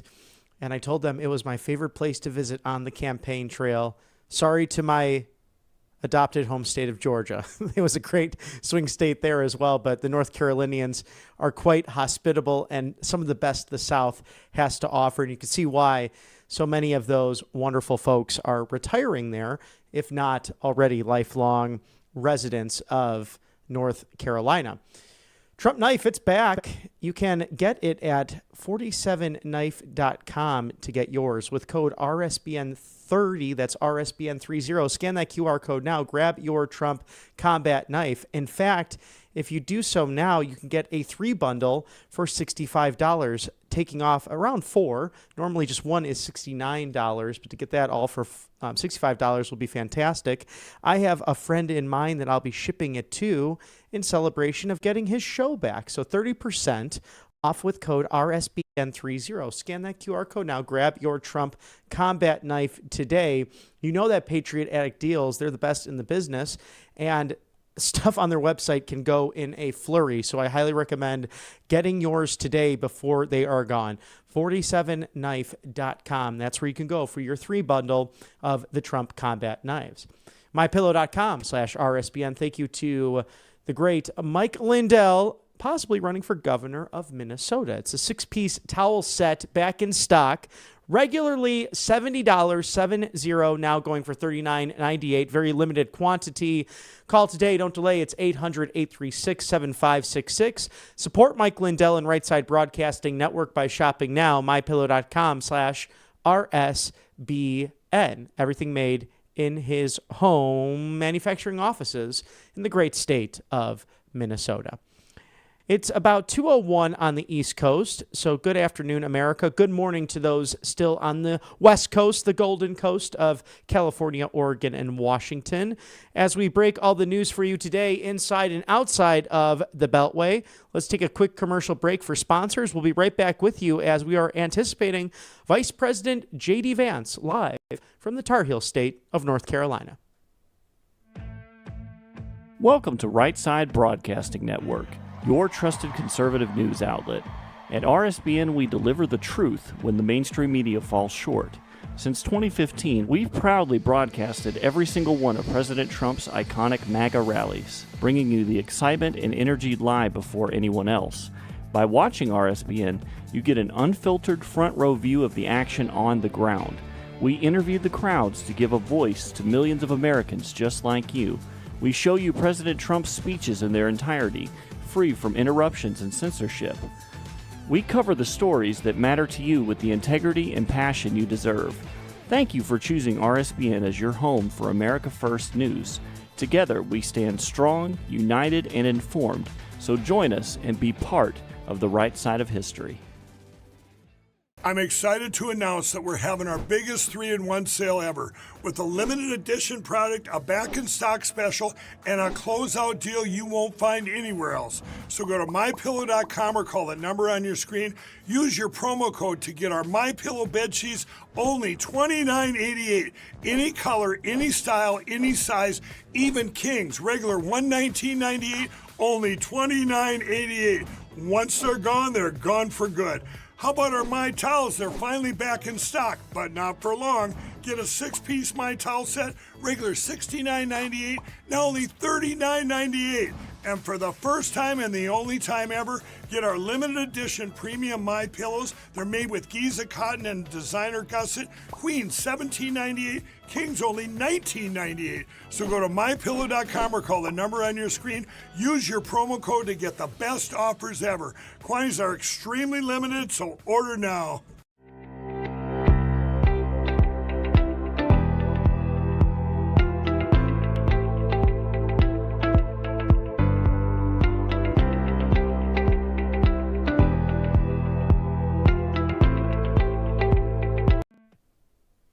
And welcome back to Right Side Broadcasting Network Live. The crowd is standing, so we're anticipating perhaps the vice president to come out momentarily in North Carolina. I'm Robert McNeely. You're watching Right Side Broadcasting Network, your go-to conservative network for the live desk that brings you unbridled access to speeches, to hearings, and your government in action inside and outside of the Beltway. As North Carolina passes Irina's law in their state legislature, limiting cashless bail and resurrecting the death penalty.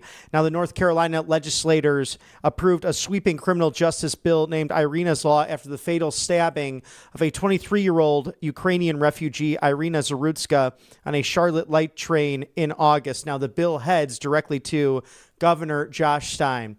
We will throw it there now live to Vice President J.D. Vance giving remarks in that Tar Heel state of North Carolina.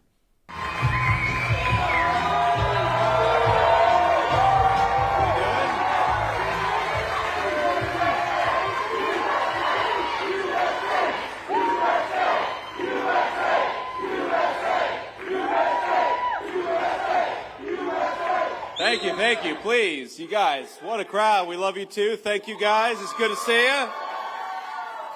It's great to be back in the great state of North Carolina. Thank you all so much for having me. I want to thank, first of all, these incredible law enforcement officers we have behind us. Thank you all for your service and for what you do.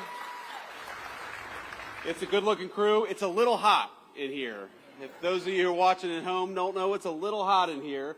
And they've got their navy blue uniforms on over here. I bet they're even hotter than we are, standing up there under the spotlight, but they've done much tougher jobs, I think, before. So we're thrilled to have you guys here. And I just wanted to say to all the law enforcement who are in this building, to all the law enforcement who are watching at home, we love you, we're grateful to you, and we're always going to stand behind you. Thank you. You guys.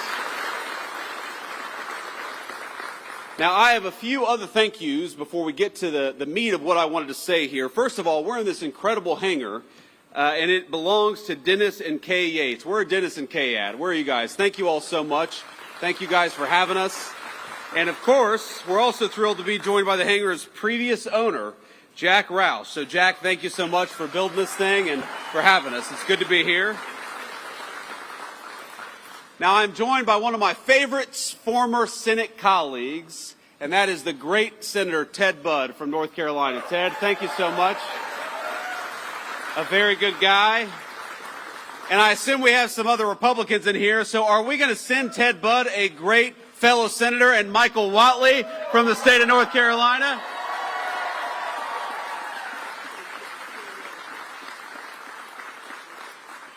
Now, Michael Whatley, I got to know. He was the RNC chair. He was a great friend of me and of the whole administration during the race. But Michael loves the state of North Carolina. He's going to fight for law enforcement. He's going to fight for law and order. He's going to fight for good jobs. He's going to fight for North Carolinians and nobody else. Michael Whatley, God bless you, man. Thank you so much for being here. We've got Congressman Addison McDowell. Addison, where are you? Stand up and be recognized. Thank you, Addison. All right, this is your first term, right? Are you happy what you signed up for? That's good. Okay.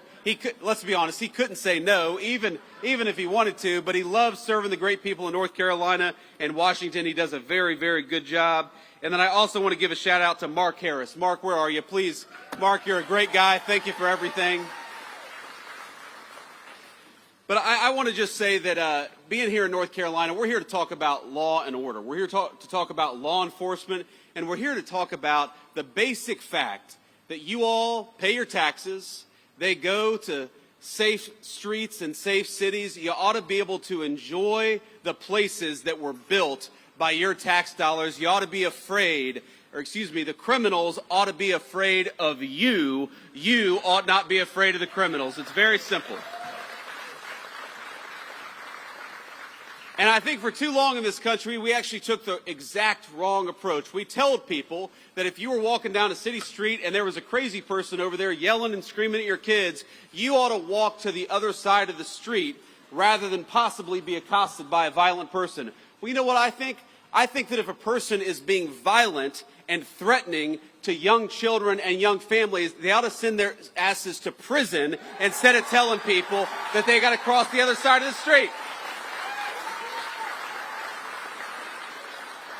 Now, and Ted is going to be mad at me. Ted is a good Christian man. He does not cuss. So, Ted, forgive me if I get a little fired up sometimes when I'm talking about this. Look, I've gotten in arguments with people before. You know, a couple years ago, I took my family to New York City. This was when I was in the United States Senate. We spent a few days there. It was a wonderful trip in a lot of ways. But, you know, every time we went to the subway, I'd have one of my kids grabbing onto my leg or afraid because there was a crazy person yelling, hollering, and screaming at a 3-year-old little kid. Why do we live like this? Why do we accept this in our communities? And the answer is because of bad political leadership. We have accepted for too long this idea that we ought to give over our streets to criminals and to vagrants and to people who are screaming at us instead of taking back our streets with our incredible law enforcement.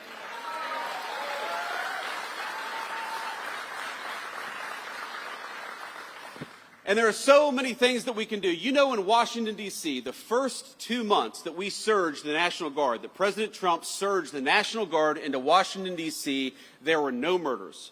Not a single murder for 2 weeks in the streets of Washington, D.C. And you know, we have all these world leaders who come. And we'll tell them, you know, we haven't had a murder in Washington, D.C. in 2 weeks. And these world leaders will look at us and say, is that supposed to impress us? Like, that doesn't sound very good. But, you know, to Washington, D.C., which averaged last year a violent murder every other day, 2 weeks without a murder was a hell of a track record. And then we just surged the National Guard to Memphis, Tennessee. Again, a Democrat city in a red state, but where the mayor said, we are sick of our people being afraid to walk safely on the streets, so why don't you help us? And that's our basic attitude in the Trump administration is, look, we should not allow people to take over. We should not allow these violent criminals to take over city streets. And if the local government wants our help, if the local authorities want our help, then we are going to help them because we stand for American safety everywhere, whether it's a big city or a small one. Thank you, young man. So this is what it means. Being pro-law and order is actually not that difficult. There are some things we do, some issues we address that are so complicated and so challenging, but supporting our local law enforcement is actually pretty easy. It's just a question of political willpower. Here's thing number one, very simple. If our great police officers find a violent criminal and lock them up, we ought to keep them locked up instead of letting them back on our streets with a slap on the wrist.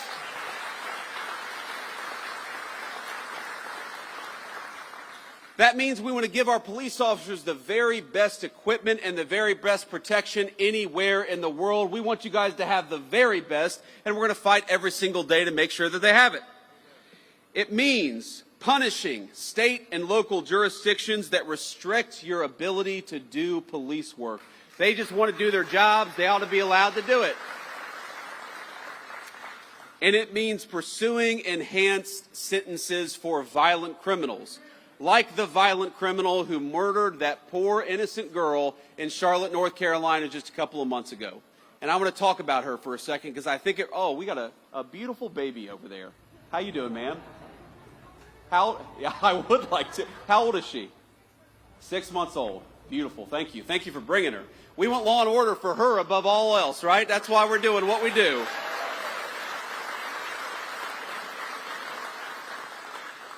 But we all know a couple weeks ago, and it's one of these things that got bumped out of the news because of the political assassination of Charlie Kirk. And so let me talk just a bit about that. You all know Charlie. He was a great guy. He was a great husband, a great father. He believed in two things, I think, above all else. Number one, the second most important, is he believed in political debate in the United States of America, that we ought to talk about our disagreements and not attack one another over our disagreements. And he gave his life dying for that principle. And the second thing he believed, and it was the most important, is that he wanted to be a Christian evangelist. He wanted to bring the gospel everywhere, and he saw connecting with people and debating politics as an opportunity to talk about his faith. And I think it's important to honor him by recognizing that this is a kid, and he died at 31 years old. This is a kid who every single day he would go to these college campuses, he would talk for 3 hours with anybody about whatever they wanted to talk about, and he believed in the civic virtue of open debate. He gave his life to protect that civic virtue, and he gave his life serving that civic virtue at the highest level. He was a great guy, and his loss was the nation's loss. And Erica, we love you. Erica's his beautiful widow. And I think you all will join me in saying that what happened to Charlie was disgusting, it was unacceptable, and it is the most anti-American act of violence that we've seen in the last couple of weeks in this country. It was a disgrace.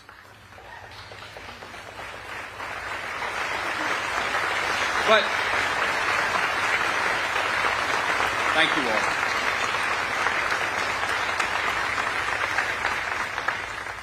I appreciate that, and the thing is, it actually bumped out of the news this terrible story in Charlotte. And here's the basic summary, as far as I can recall it, is you have a violent criminal who has been arrested 14 times, often for very violent offenses, who gets on a bus with an innocent young girl, 22 years old, and slits her throat, and she dies.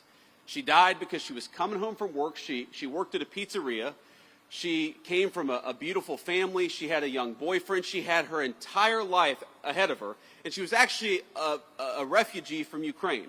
So she came from a war-torn country. She sought shelter in the United States of America.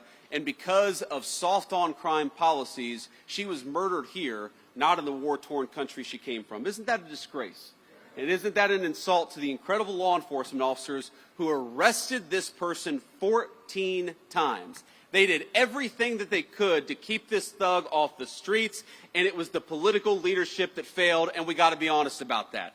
I saw former Governor Cooper say, and this is Michael Whatley's opponent, former Governor Cooper said just a couple of days after the attack that we have got to do more when it comes to law enforcement to keep people like this off the streets. And my response was, Governor, he was arrested 14 times. Law enforcement did their job. It's time for you to do your job.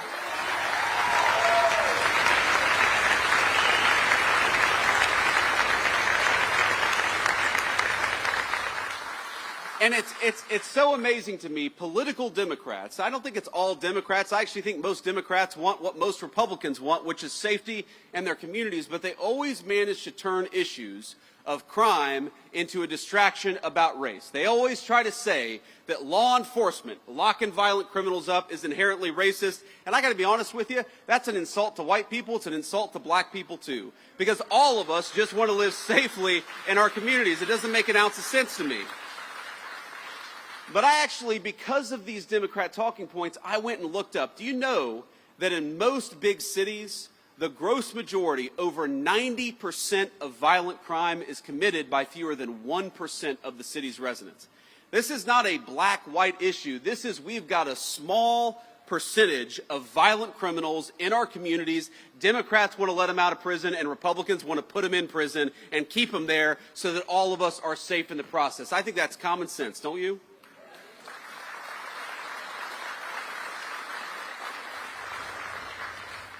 So I also got to talk a little bit about another law and order problem. I said Charlie Kirk's assassination was the most political and disgusting violence that we've had in this country in the last couple of weeks. And that was true maybe until this morning, because I don't know if you all have followed the news, and we're still learning a little bit about it. But what we know is that in Dallas, Texas, an ICE facility, an Immigrations and Customs Enforcement facility, was opened fire upon by a violent left-wing extremist, a person who wrote anti-ICE messaging on their bullets, and there's some evidence that we have that's not yet public, but we know this person was politically motivated. They were politically motivated to go after law enforcement. They were politically motivated to go after people who are enforcing our border. And I think that is the most disgusting thing. The very people who keep us safe ought to be honored and protected and praised by Democrats and Republicans alike. It is time to stop the rhetorical assault on law enforcement. Because here's what happens. Because here's what happens when Democrats like Gavin Newsom did say that these people are part of an authoritarian government. When the left-wing media lies about what they're doing, when they lie about who they're arresting, when they lie about the actual job of law enforcement, what they're doing is encouraging crazy people to go and commit violence. You don't have to agree with my immigration policies. You don't have to agree with Donald Trump's immigration policies. But if your political rhetoric encourages violence against our law enforcement, you can go straight to hell, and you have no place in the political conversation of the United States of America.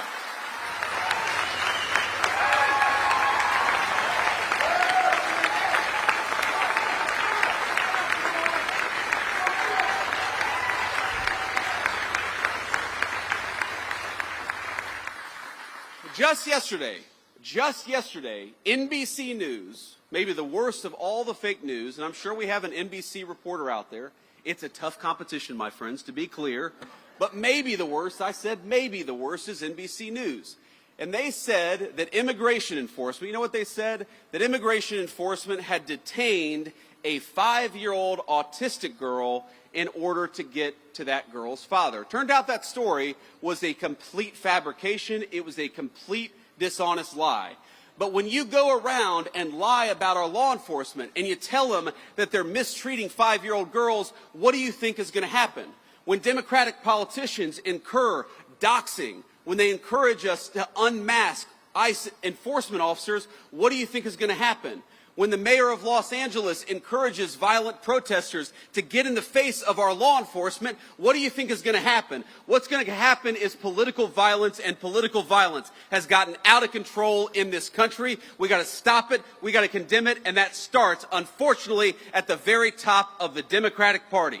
If you want to stop political violence, stop attacking our law enforcement as the Gestapo. If you want to stop political violence, stop telling your supporters that everybody who disagrees with you is a Nazi. If you want to stop political violence, look in the mirror. That's the way that we stop political violence in this country, and we've got to do it.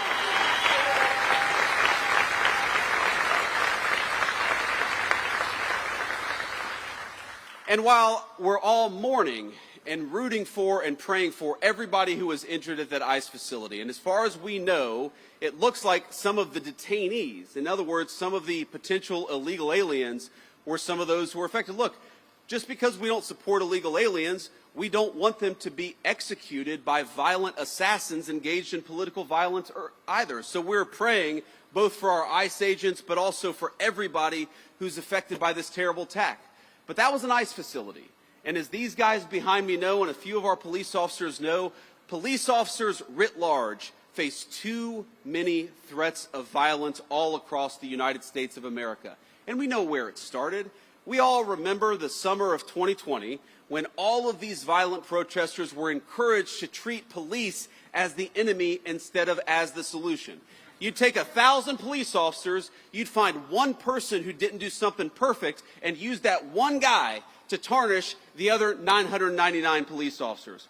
Well, I would like everybody, whether a Democrat, a Republican, or an independent, especially those in political leadership, can we all just agree that our police officers are heroes, that they are public servants, and that the first and most important step of keeping all of us safe is to keep our police officers safe, because they are the thin blue line between civilization and chaos.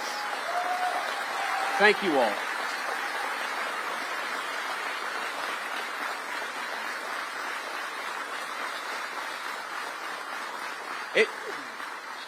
It just happens too much. Our police officers being assaulted, our police officers being attacked.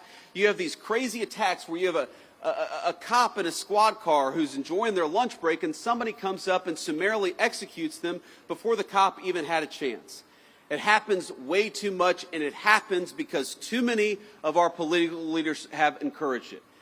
Now, it's not just that. It's not just the rhetoric that encourages violence against our law enforcement. You know, when I was in the Senate, there was a big bill that was going around, and it was basically that we were going to try to eliminate qualified immunity from police officers, one of the most disgraceful and worst ideas that I've ever seen. In other words, that we were going to make it easy for criminals to sue police officers for doing their job. Now, does anybody think, when you see the fake news media and the way they attack our police officers, does anybody think that we need to make it harder for our police to do their job? Some of America's cities today have worse murder rates than the very worst third world cities all over the world. That's not a joke.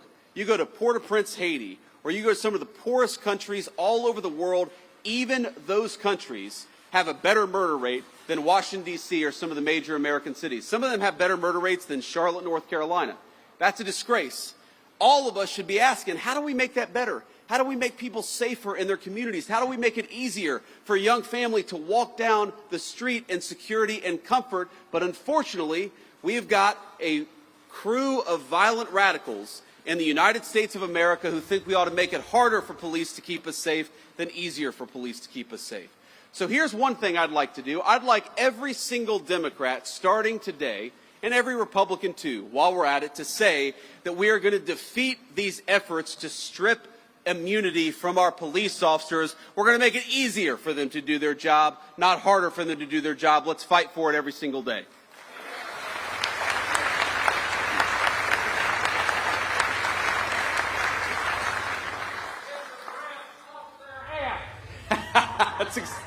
That's exactly right, sir. That's exactly right. You can say that, but I can't. I've hit my quotient for cuss words today. I don't want Ted Budd to disown me, so I'm not going to say that, but we can run the clip back later. But let me just leave you with one final thought here. Look, I was asked earlier today by a reporter I actually like, but a reporter who said, well, don't both sides have crazy people? And of course, obviously, country of 330 million people, of course, both sides have crazy people. But if you look at the political violence in our country over the last couple of months, the last couple of years, it is not a both sides problem. It is primarily on one side of the political aisle. So, if we are going to truly go after the political violence in this country, we need the Democratic leadership of Washington, D.C. to look in the mirror.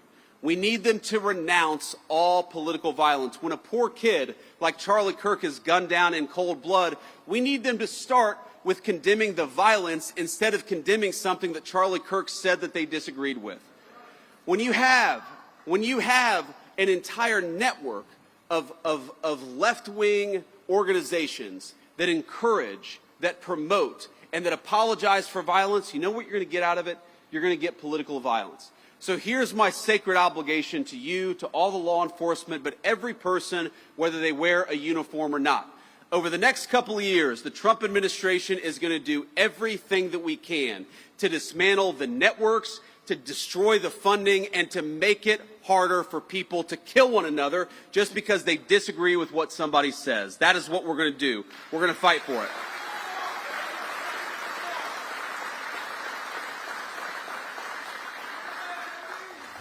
Let me just leave you with this one final thought. Now, most of the time when I go around to events like this, I'm talking about our big, beautiful bill, our working families tax cuts. And I want to leave us just with a reflection on that, because while we're talking about law and order today and we're honoring the police, one of the ways in which we rebuild the American dream is by allowing you to keep more of your hard-earned money.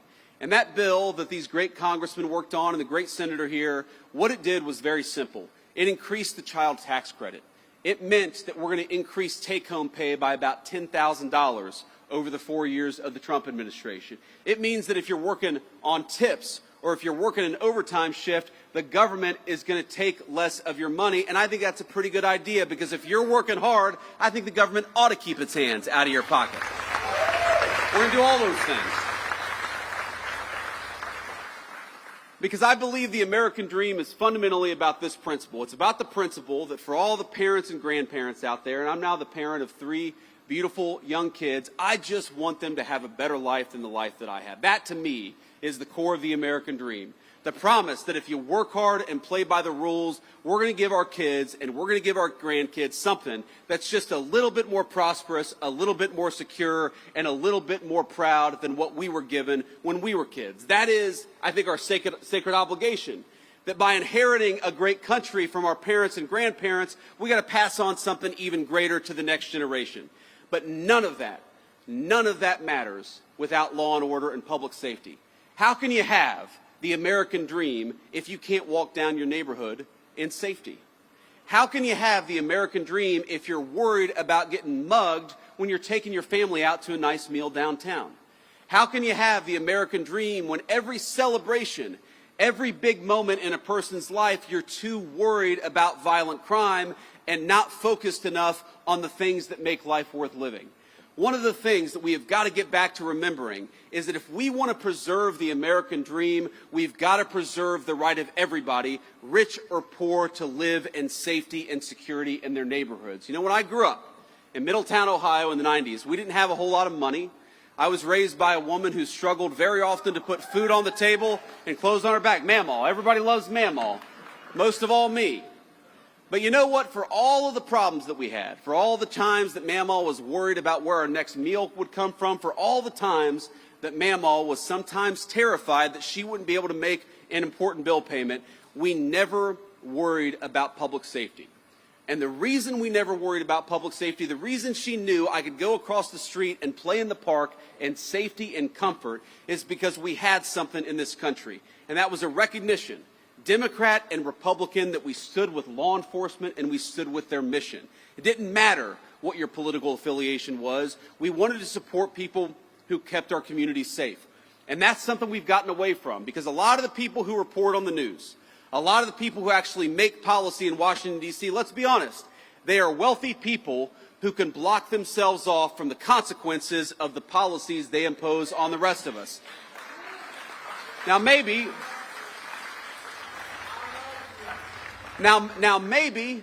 they've never had to call a police officer because they can call a private security guard.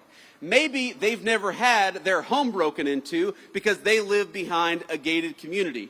Maybe they don't have to worry about walking down the streets of a city safely because they've got a driver in a big fancy car who can take them from point A to point B, but that is not true of the gross majority of our citizens. So I want to tell you, when I talk about protecting the American dream, when President Trump talks about fighting for the American dream, at the very top of that list is fighting for your ability, whether you're rich or poor, to be safe in the home that you love. It is our sacred obligation. It's their sacred obligation, and we're going to work for it every single day. God bless you. Thank you for having me.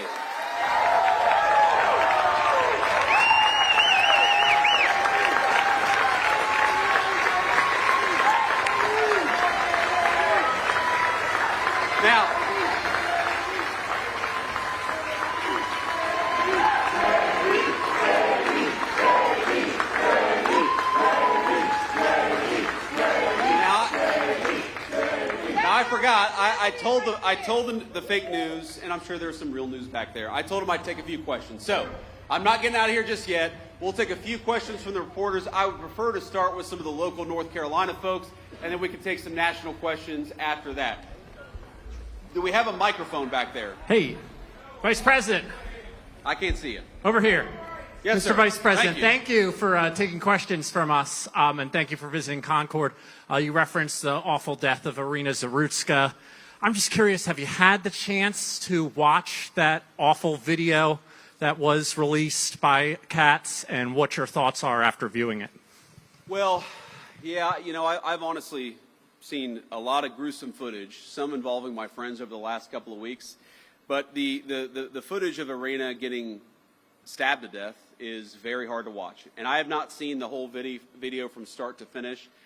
I had to cover my eyes for part of it because it is so gruesome, and maybe I should just stare at it. Maybe all of us should stare at it to know the kind of evil that we're actually confronting, because what happened to her was really, really disgusting, and I think it comes from a deep and dark and evil place that exists, thankfully, in a very few number of people, but those people we ought to lock up in prison so they can't get anybody else.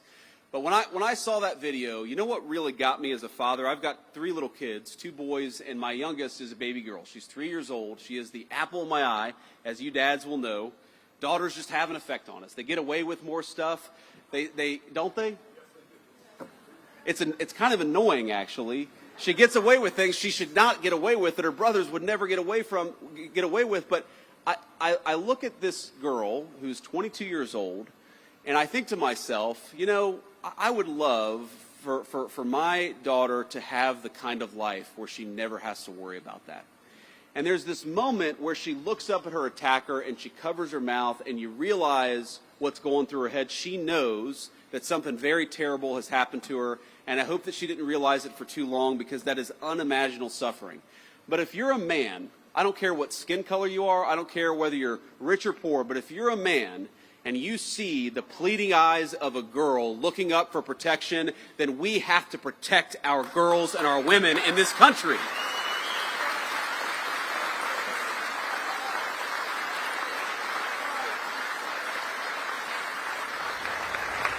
And that was my reaction to it. That was my thought when I watched it. Now, young man, this is a very earnest young man. He doesn't look like a journalist to me, but go ahead and shout out a question, because I'm not going to deny that level of energy and that level of passion. First of all, what's your name? Henry. Henry. It's good to meet you, Henry. Ask your question, please. I skipped school today. I was wondering if I could get a picture with you.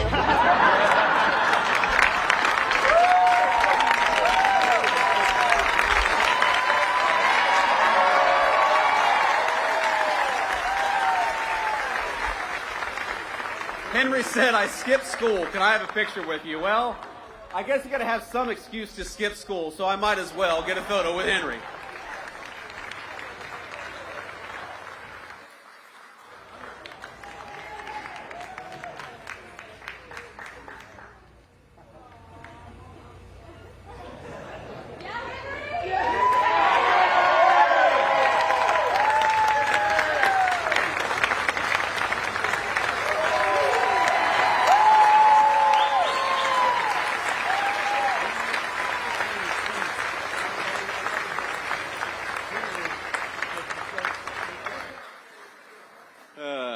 Now the next reporter is going to be, hey, I'm from CNN. Can I get a photo with you too? I wish that I got questions that easy. I'm not holding out hope. Sir. Can we get you a microphone? I can't hear you, sir. Gotcha. I'm Jordan Green with Raw Story.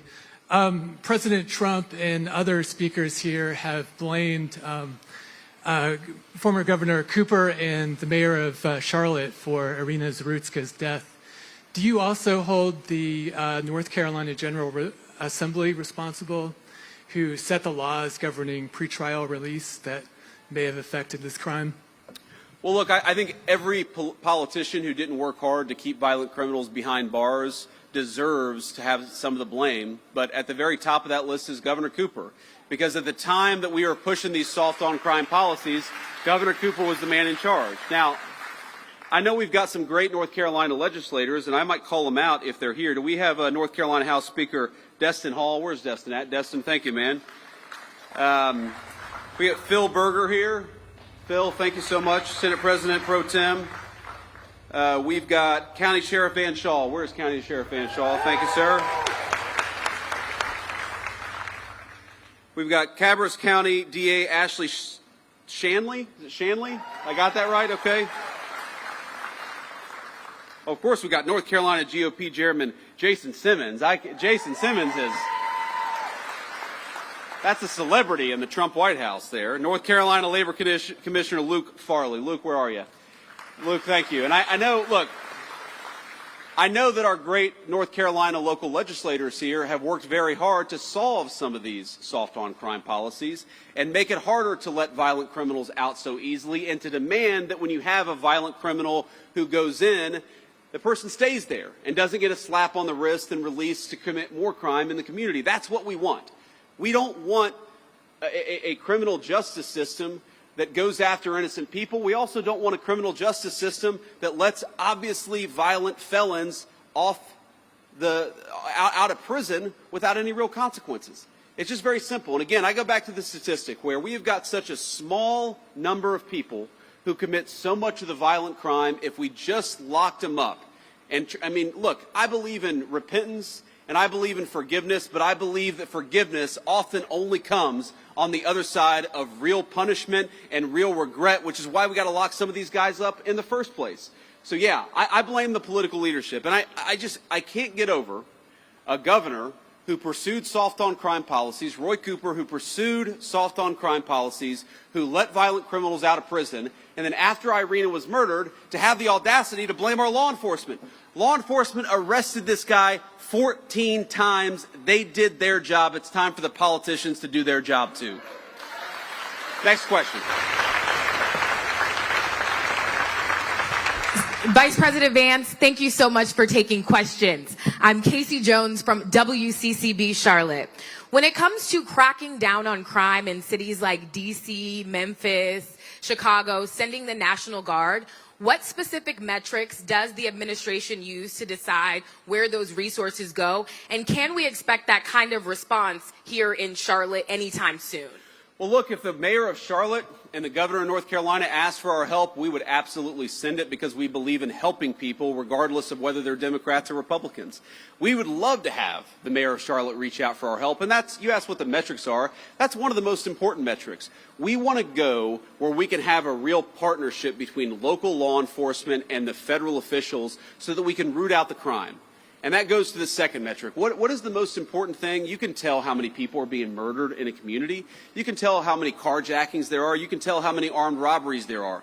There's way too much violent crime happening in our country. And when we look at an American community, again, we don't care about their politics. When we look at an American community where people are suffering because of violent crime, our response is we want to help, just let us. And I'd encourage everybody to talk to your local officials. I know we're a little far away from Charlotte, but to talk to your local officials and encourage them to ask for the help of the Trump administration. We are willing to provide it. We want fewer people to be affected by violent crime, but these guys have actually got to play a partnership role with us. And unfortunately, way too many of them. Some of these people, it's crazy. They are ruling over cities that have violent crime rates that are worse than Mogadishu. And they say, no, we don't want Donald Trump to come in. Well, excuse me, if you don't need the federal help, then why is your murder rate so terrible in the first place? You do need the help, you just need to admit it. Thank you, Casey. Next question. Vice President, Michael Warwick, I'm with WBTV. Welcome to Race and Country, first of all. Irina's law was just passed by Republican lawmakers. It's now on Governor Stein's desk. It addresses cashless bail. It would allow magistrates to involuntarily commit people who they believe to be sick. However, opponents of that bill don't think it goes far enough for the mental health side of things. It also opens the door to the death penalty, which I know some opponents are against. Why would you encourage the governor, politics aside, to sign that bill? Well, because I want to keep violent criminals off the street, and I want Americans to be safer. And this bill does it. Irina's law does it. Congratulations to the Senate President and House Speaker for getting it over the finish line. The governor's got to sign it.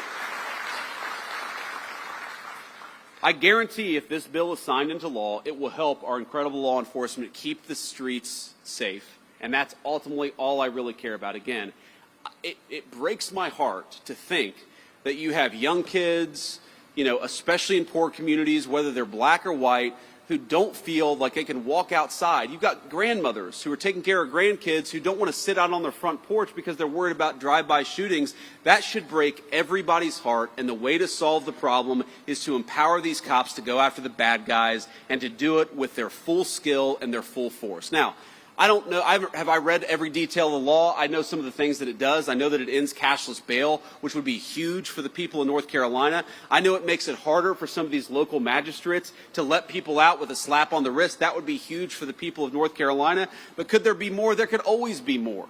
But don't let the perfect be the enemy of the good. This bill is going to make North Carolinians safer. They ought to sign it.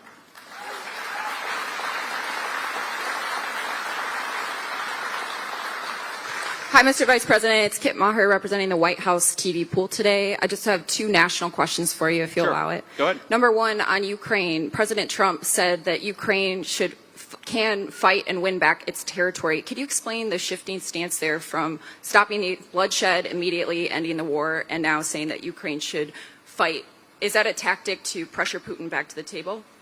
We'll go ahead and do the second question. Yeah, second question. Last year, when I was covering you on the campaign trail, you told Joe Rogan that the difference between Harris and Trump is that Trump is not trying to censor his fellow Americans. I'm wondering if you can square your fervent belief in free speech with what's going on now with Jimmy Kimmel and the FCC pressure. I'd love to hear your thoughts on both of those. Well, look, on the free speech conversation, I'm pretty sure that Jimmy Kimmel was back on the air last night, and to the extent that he's not back on the air, it's because he's not funny and has terrible ratings. This is not a federal government problem. This is...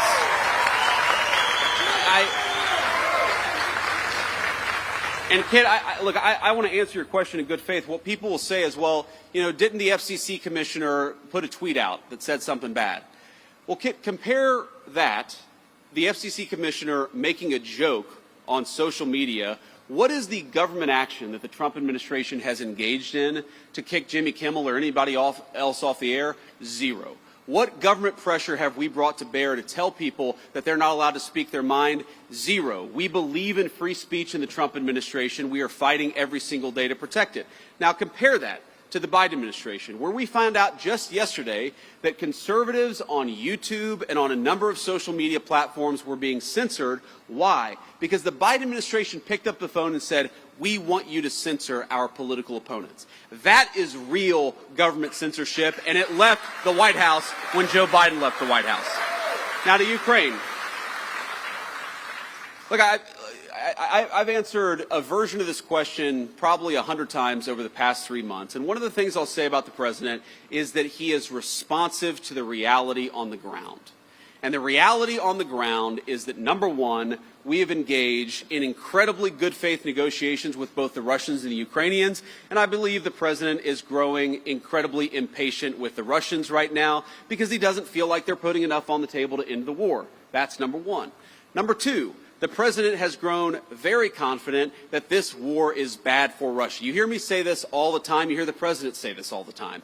The war is bad for Russia. It's bad for Ukraine. It's bad for America. We want the killing to stop. That remains the president's position. But the president also can look at reality on the ground.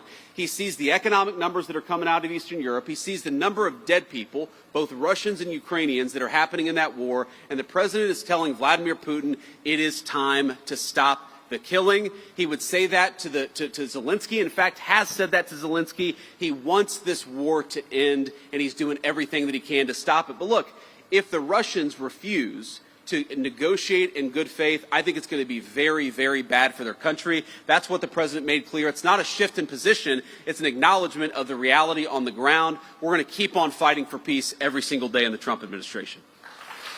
I'll do one more question here. Another question. Sir. I want to take it from you. Good afternoon, Mr. Vice President. Monica Casey, WRAL, out of Raleigh. We are coming up on the one-year anniversary of Hurricane Helene's devastation. Sure. What is the administration doing to speed up the distribution of federal aid for that disaster? Yeah, so just in the last week, the Secretary of Homeland Security put another, I believe, $64 million into the disaster relief effort.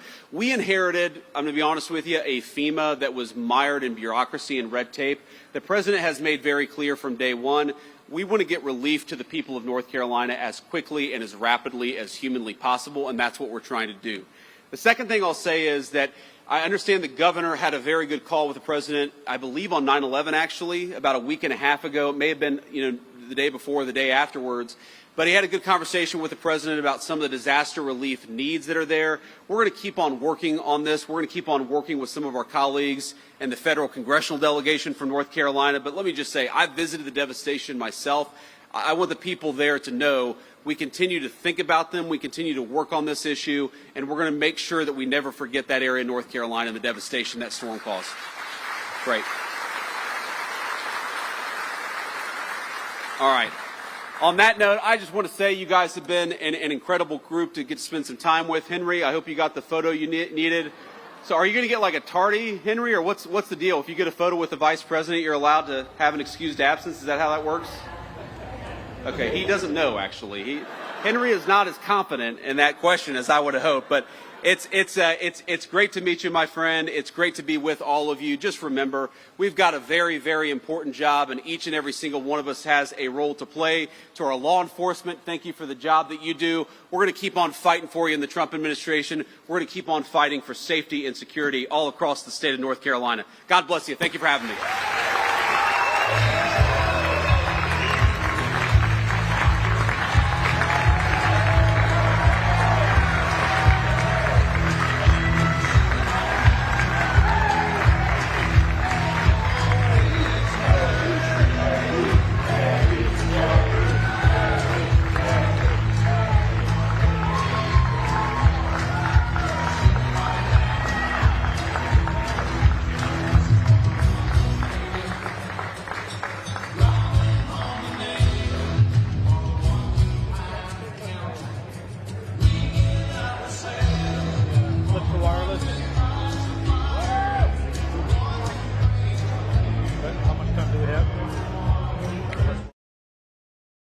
Welcome back to RSBN. Justine Brooke Murray of the Media Research Center. A happy Rosh Hashanah to you.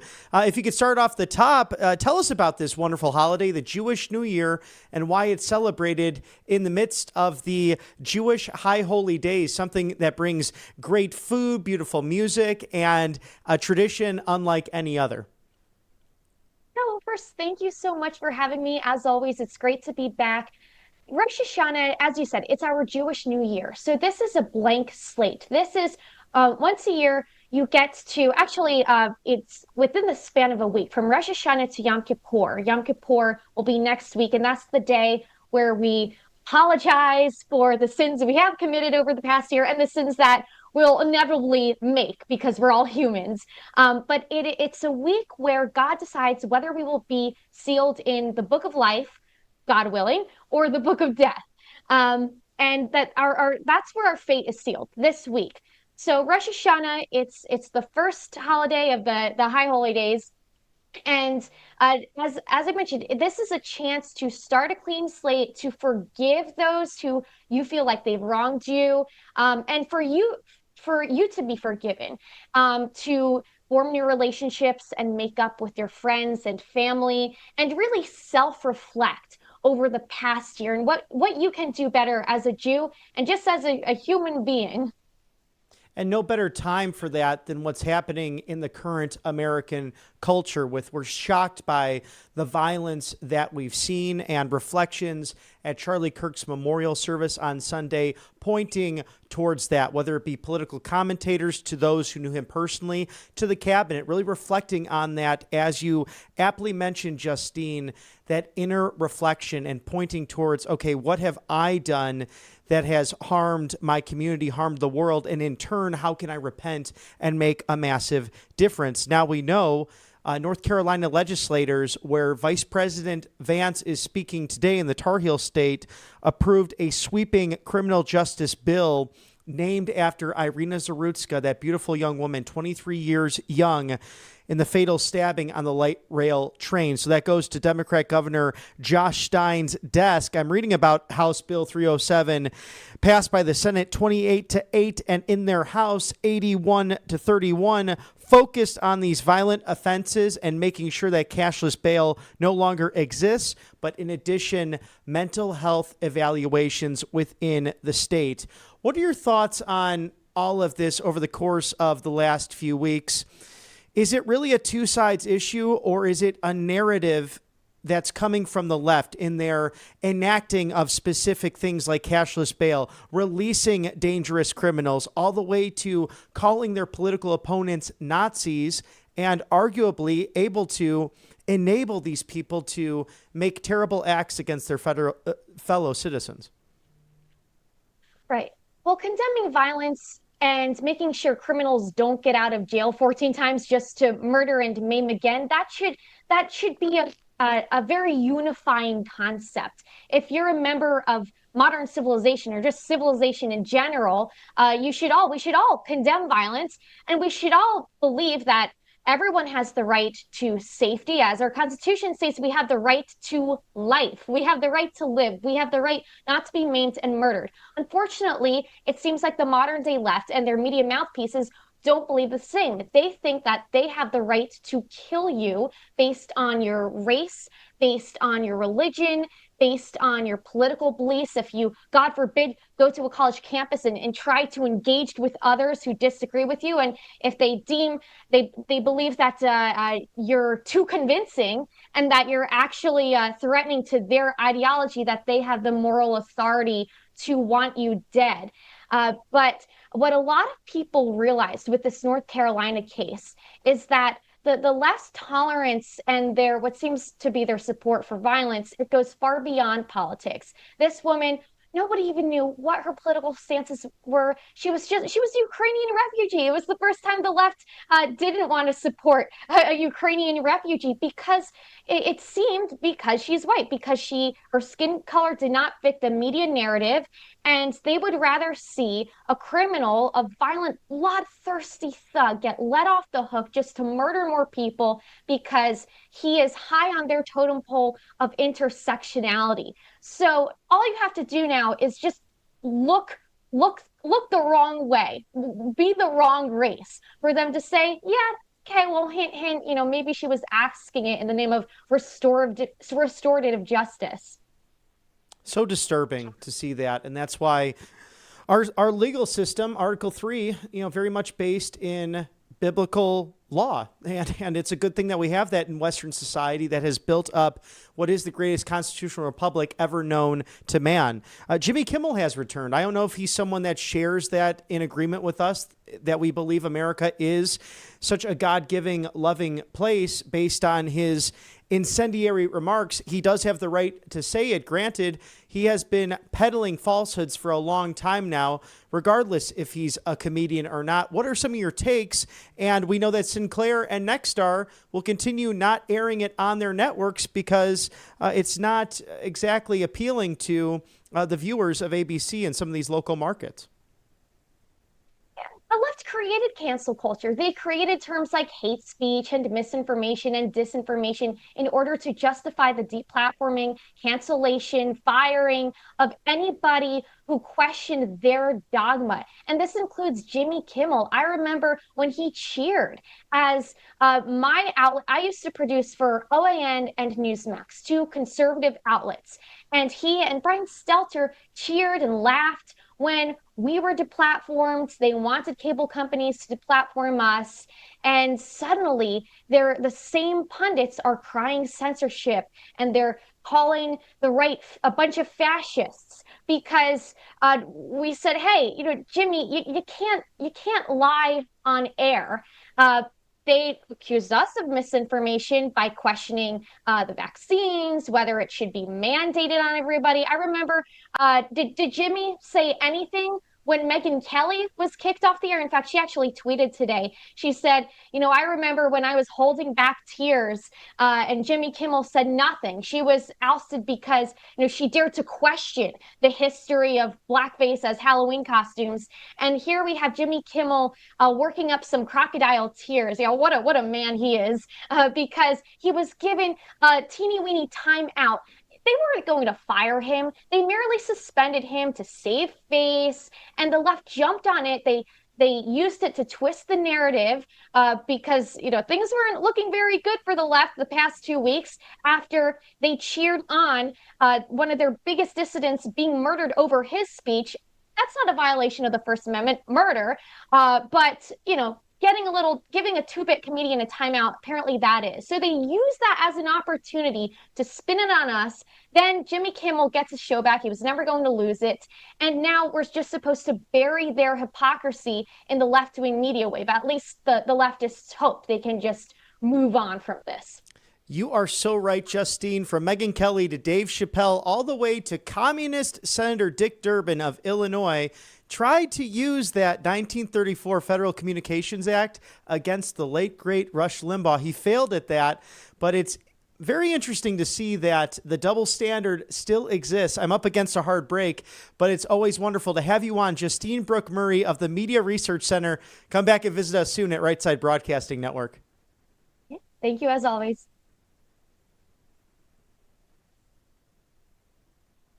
You're the best. Thank you so much. Yeah, thank you. We'll see you very soon. Next time. Yes. Welcome to Right Side Thank you, sir. Really appreciate Network, your trusted conservative news All right, I outlet. appreciate it. At RSBN, have we a blessed deliver day. the truth when the mainstream media falls short. Since 2015, we've proudly broadcasted every single one of President Trump's iconic MAGA rallies, bringing you the excitement and energy live before anyone else. By watching RSBN, you get an unfiltered front row view of the action on the ground. We interview the crowds to give a voice to millions of Americans just like you. We show you President Trump's speeches in their entirety, free from interruptions and censorship. We cover the stories that matter to you with the integrity and passion you deserve. Thank you for choosing RSBN as your home for America First News. Together, we stand strong, united, and informed. So join us and be part of the right side of history. I'm excited to announce that we're having our biggest 3-in-1 sale ever with a limited edition product, a back-in-stock special, and a closeout deal you won't find anywhere else. So go to MyPillow.com or call the number on your screen. Use your promo code to get our MyPillow bed sheets, only $29.88. Any color, any style, any size, even kings. Regular $119.98, only $29.88. Once they're gone for good. How about our My Towels? They're finally back in stock, but not for long. Get a 6-piece My Towel set, regular $69.98, now only $39.98. And for the first time and the only time ever, get our limited edition premium My Pillows. They're made with Giza cotton and designer gusset. Queen $17.98, Kings only $19.98. So go to mypillow.com or call the number on your screen. Use your promo code to get the best offers ever. Quantities are extremely limited, so order now.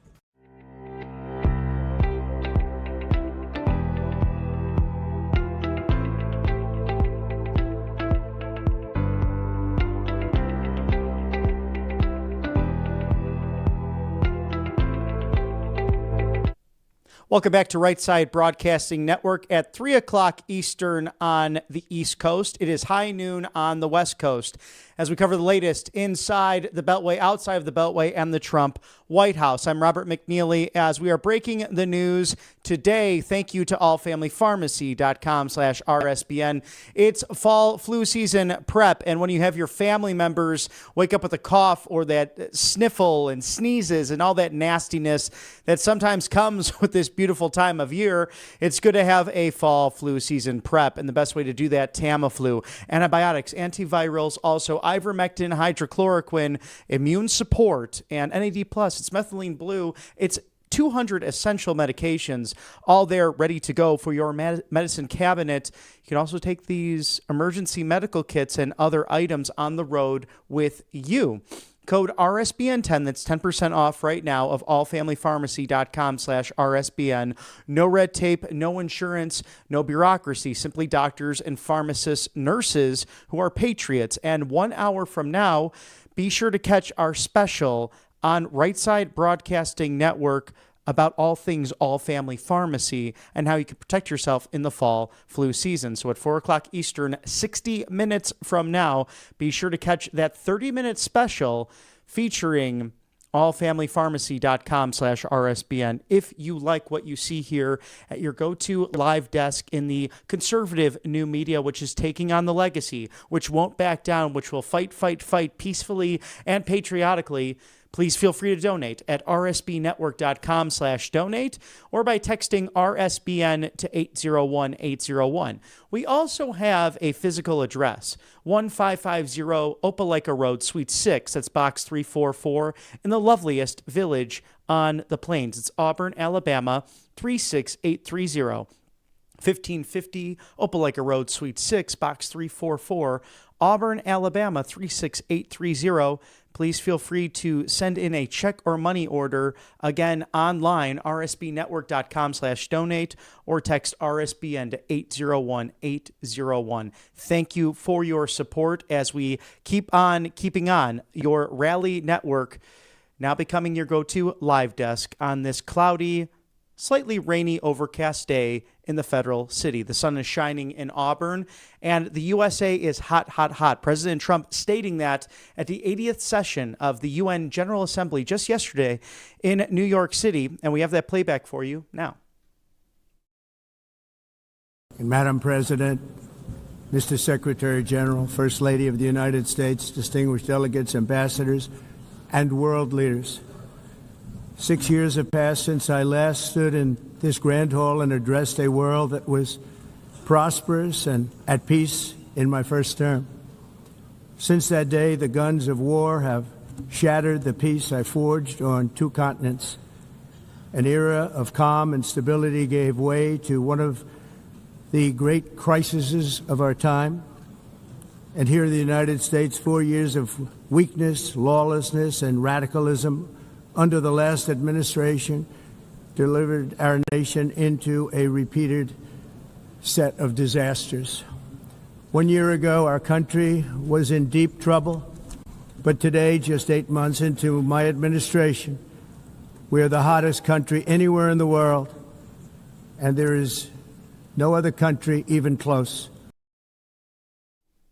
And President Trump retruthing our dear friend post that speech. Katie Zachariah, attorney and political strategist at Real Donald Trump, and at POTUS, the speech at the UN today is the most savage, indisputably true, and necessary smackdown of straight facts since the inception of the UN in 1945. God bless DJT and Katie Zachariah, always bringing the guts, the glamour, the big punches to commentary in this country. She is right on with that statement, and President Trump thought so as well. So he retruthed Katie Zachariah's ex-post, and exciting to celebrate Friends right here at the network. Also, President Trump having some comments on True Social regarding fake news, Jimmy Kimmel and ABC, that foolishly put him back on the air. I can't believe ABC Fake News gave Jimmy Kimmel his job back. The White House was told by ABC that his show was canceled. Something happened between then and now because his audience is gone and his talent was never there. Why would they want someone back who does so poorly, who's not funny, and who puts the network in jeopardy by playing 98% positive Democrat garbage? He is yet another arm of the DNC, and to the best of my knowledge, that would be a major illegal campaign contribution. I think we're going to test ABC out of this. So let's see how we do. Last time I went after them, they gave me $16 million, a great donation through the courts, mind you. This one sounds even more lucrative. A true bunch of losers. Let Jimmy Kimmel rot in his bad ratings. And I'm sure by the end of this week, Jimmy, right here at Right Side Broadcasting, will have much better viewership and ratings than you, my friend. But I'll give you one of those Patriot bundles, the 47knife.com. I'll be sure to send you one out of grievance. But congratulations. I'm sure it will be temporary, as this is really not a free speech issue, as some would disagree with me. And you know, the beautiful thing about this country, that's what it's all about, disagreement and dialogue. Sinclair and Nexstar don't want to lose ratings. They don't want to lose money. And that's why they won't play your garbage in certain networks. So I don't know. That's where I stand with Sinclair and Nexstar. That's truly the issue, because no one came to the assistance of people like Megyn Kelly or Dave Chappelle or others who have been canceled or thrown off of the air for actual comedy or actually sharing the truth. What about Tucker Carlson on Fox News? To countless others who have had their shows canceled and in unfair manners. Simply Yours was a business decision, and now ABC has found it yet again another foolish business decision to bring you back. You know what my theory is on all of this? I truly believe that this was just to create some sort of ratings bomb and to bring up those ratings, those which you desperately, desperately need. Because if memory serves me correctly, you're averaging around 129,000 per week, which is really quite pathetic given that it's cable and late night primetime. Wish you could have people like Johnny Carson back, who actually loved the country, who truly loved the founding documents, but did not get political, as the great Jay Leno always warned against when he was on The Tonight Show. There's no reason to get political when we're talking about comedy. It's about making fun of everybody and poking jest and fun at all different directions. So as we've seen, regardless of the discussion, the topic over the course of the last few weeks, this is not a two sides issue. This is a far left psychotic minority in this country that seeks to call their opponents Nazis, that makes egregious claims, that lies about the MAGA movement, and that is simply not funny. But who knows? Everyone can come to repentance and coming back to normalcy if they just think for themselves for once. So we wish you well, Jimmy. We'll see what happens with the ratings.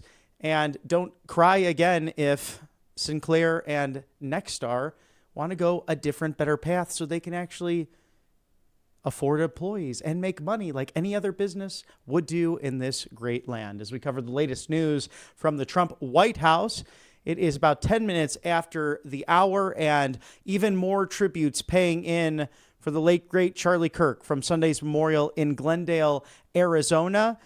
From the White House, from Turning Point USA and Turning Point Action, to the Charlie Kirk Show, which has had some wonderful guests over the course of the last week and a half. My two favorite episodes happen to be that first one on that Monday following the terrible events. J.D. Vance, our vice president, who you heard from earlier, taking a selfie with the young man in the audience in Concord, North Carolina, hosting that from the Eisenhower Executive Building, the former Secretary of War's office, which is now the ceremonial office of the Vice President of the United States. An outstanding star-studded show. But the one that really got to me, Glenn Beck, the gift of Rush Limbaugh's widow giving Glenn the golden microphone, and Glenn taking that out of its case and saying, Charlie, I wish I could have told you the story. You did not think big enough. You wanted to be like me. You wanted to be like Rush. No, you were a priest, prophet, king. You were someone who was like a rabbi, speaking the truth, defending gospel fact, and placing that golden microphone of Rush Limbaugh right in front of Charlie. That's a moment you have to go back and see on social media, because I had goosebumps as a result, seeing my friend being honored in such a way by someone we both looked up to. Glenn Beck, a great man, someone I would take my notes from during my college years, forming my opinions as I went out into the working world. If you remember his old Fox show from 2011 through 2013, even prior to that, where he would literally lay out the classroom and the chalkboard and give you the history on unions, to the history of Marxist movements, to the history of the world, and someone who cares so much about why history matters, because it does not necessarily repeat itself, but history surely rhymes. And we know this over the course of the events we've seen in the last few weeks. But right now, America going through revival. And the biggest thing to take away from this is to not lose heart, because God is with the brokenhearted. He mourns with those who are feeling such pain from a loss of a Charlie Kirk, or watching an injustice in North Carolina with Irina Zarutska. We can all put ourselves in the shoes of those who are freedom fighters, or those who are simply looking to make their lives better right here in the good old US of A. And that's why we're blessed to have new media and new items coming out, whether it's in the form of podcasts, the broadcast here as your go-to live desk, to have this form of written word that actually dives into the issues with groundbreaking interviews and dialogue, because that's what Charlie wanted at the end of the day. Dialogue between those who disagree, especially those on the college campuses and within the halls of American government, to the footsteps of the cornerstone of this country, which is the American church. Revival is happening, the church coming together. And for those naysayers out there that want to divide or simply put a label on it, you're not looking closely enough. So I'd encourage you to do that in the next few days, to break bread with those who might disagree, and to reach out to those who might have a slight difference of opinion, whether it's philosophical, social, moral, because we can love each other and still have disagreements. And that's the way Charlie would have wanted it. And that's the way we should conduct ourselves in the coming weeks, months, and years. And you've seen throughout state legislatures to the halls of Congress, Charlie being celebrated with Charlie Kirk Day, which will be October 14th, the U.S. Senate passing that, to honor his life and legacy on what would have been his 32nd birthday. So we look forward to those continued celebrations. And if, Mr. Producer, we have any feedback or tributes from earlier on, whether it be the White House or Turning Point USA, it would be wonderful to run those right now. Massive crowds gathering to honor and pay their respects to Turning Point USA founder Charlie Kirk. The memorial drawing one of the largest public turnouts ever for a private citizen. This organization is now a global force. Charlie lived his life as a warrior for truth and for freedom. He made a difference. He mattered, and he will matter now more than he ever has before. He started Turning Point USA, but this moment is the turning point for the USA. He wanted to save young men, just like the one who took his life. On the cross, our Savior said, "Father, forgive them, for they not know what they do." I forgive him. evil murderer who took Charlie from us, expected us to have a funeral today, and instead, my friends, we have had a revival.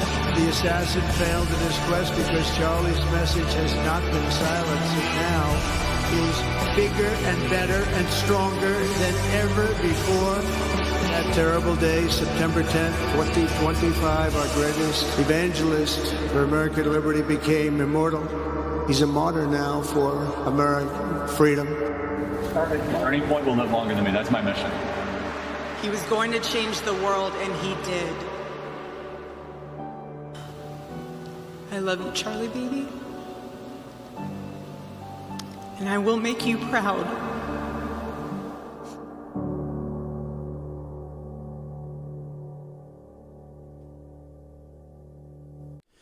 Senate Bill 2694 introduced to establish Charlie Kirk Day in Illinois, his native home, my native home, and extraordinary to reflect and sink in on all of this, that you see the revival happening in Glendale, Arizona. You see stadiums filled. You see communities coming together.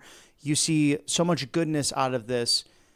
We are different than the rioters from 2020 and the way we respond to what was such pain and sorrow.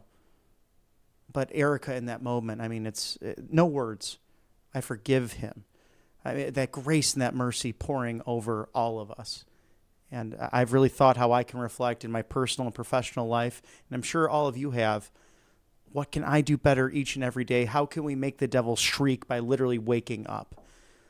And it's by that inverted way of life. Isn't it so true? As Tucker Carlson said at the memorial, you think the cross is the final say and answer. It's not. We have turned it around as Christians and glorify it. We carry our crosses. We're commanded to literally forgive.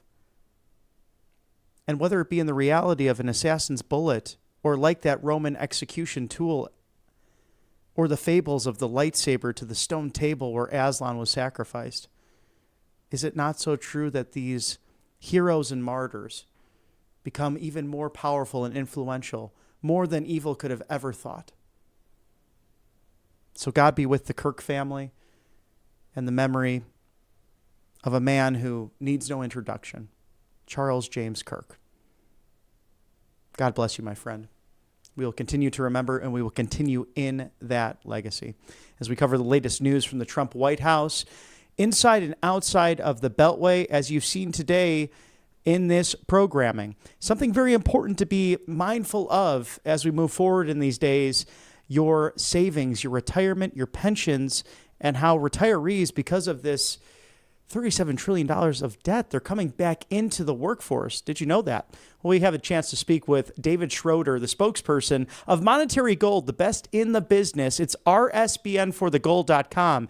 You can learn how with the Presidential Gold Guide. It's complimentary, mind you, how to secure your assets for the future. Always a pleasure to speak with David. We could play that for you right now. Welcome back to Right Side Broadcasting Network. David Schroeder of Monetary Gold. David, we're hearing much more about seniors coming out of retirement, and that's somewhat exciting. I don't know if that's good news for millennials out there, but they want to get back to work. And why is this happening right now in America, specifically seniors getting back into the workforce? Well, I think the biggest reason that they're coming back into the workforce is the money they've saved is now not going far enough to allow them to live the same lifestyle that they currently have. There was a report released that was on Fox just recently that was done by economist E.J. Antoni, right? He discovered that the average 401k plan grew by $11,000 between 21 and 24 under the Biden administration. But when it was adjusted for inflation, they discovered that it was a $12,000 or a 9.2% loss. And if you lose 9.2% of your money or the ability to purchase, that's a pretty huge loss. I mean, that's a kind of a kick in the teeth. I mean, you spend 40 years, in some cases 50 years, working all your life, putting money aside in your 401k, putting it in your IRA, putting it in your savings account. And, there are, the baby boomers, we're savers. I mean, we saved. I'm not quite to retirement yet, but I am a saver. And when I look at this report and I see how much money I've actually lost over those 4 years of the Biden-Harris administration, that's kind of scary. And then, I saw this article posted on Yahoo Finance on Monday with BlackRock CEO Larry Fink saying, the way we can dodge this retirement crisis is to just work longer. Well, coming from a multi-billionaire whose children's children don't have to worry about ever working, yeah, that's easy to say. But why should we have to change the rules now when we've had, 250 years of, hey, you can retire at the age of 65 as long as you're saving and you're working and you're taking care of your health. So those are some of the reasons why people or seniors are coming out of retirement. Their dollar is not going far enough and they can't maintain their lifestyle.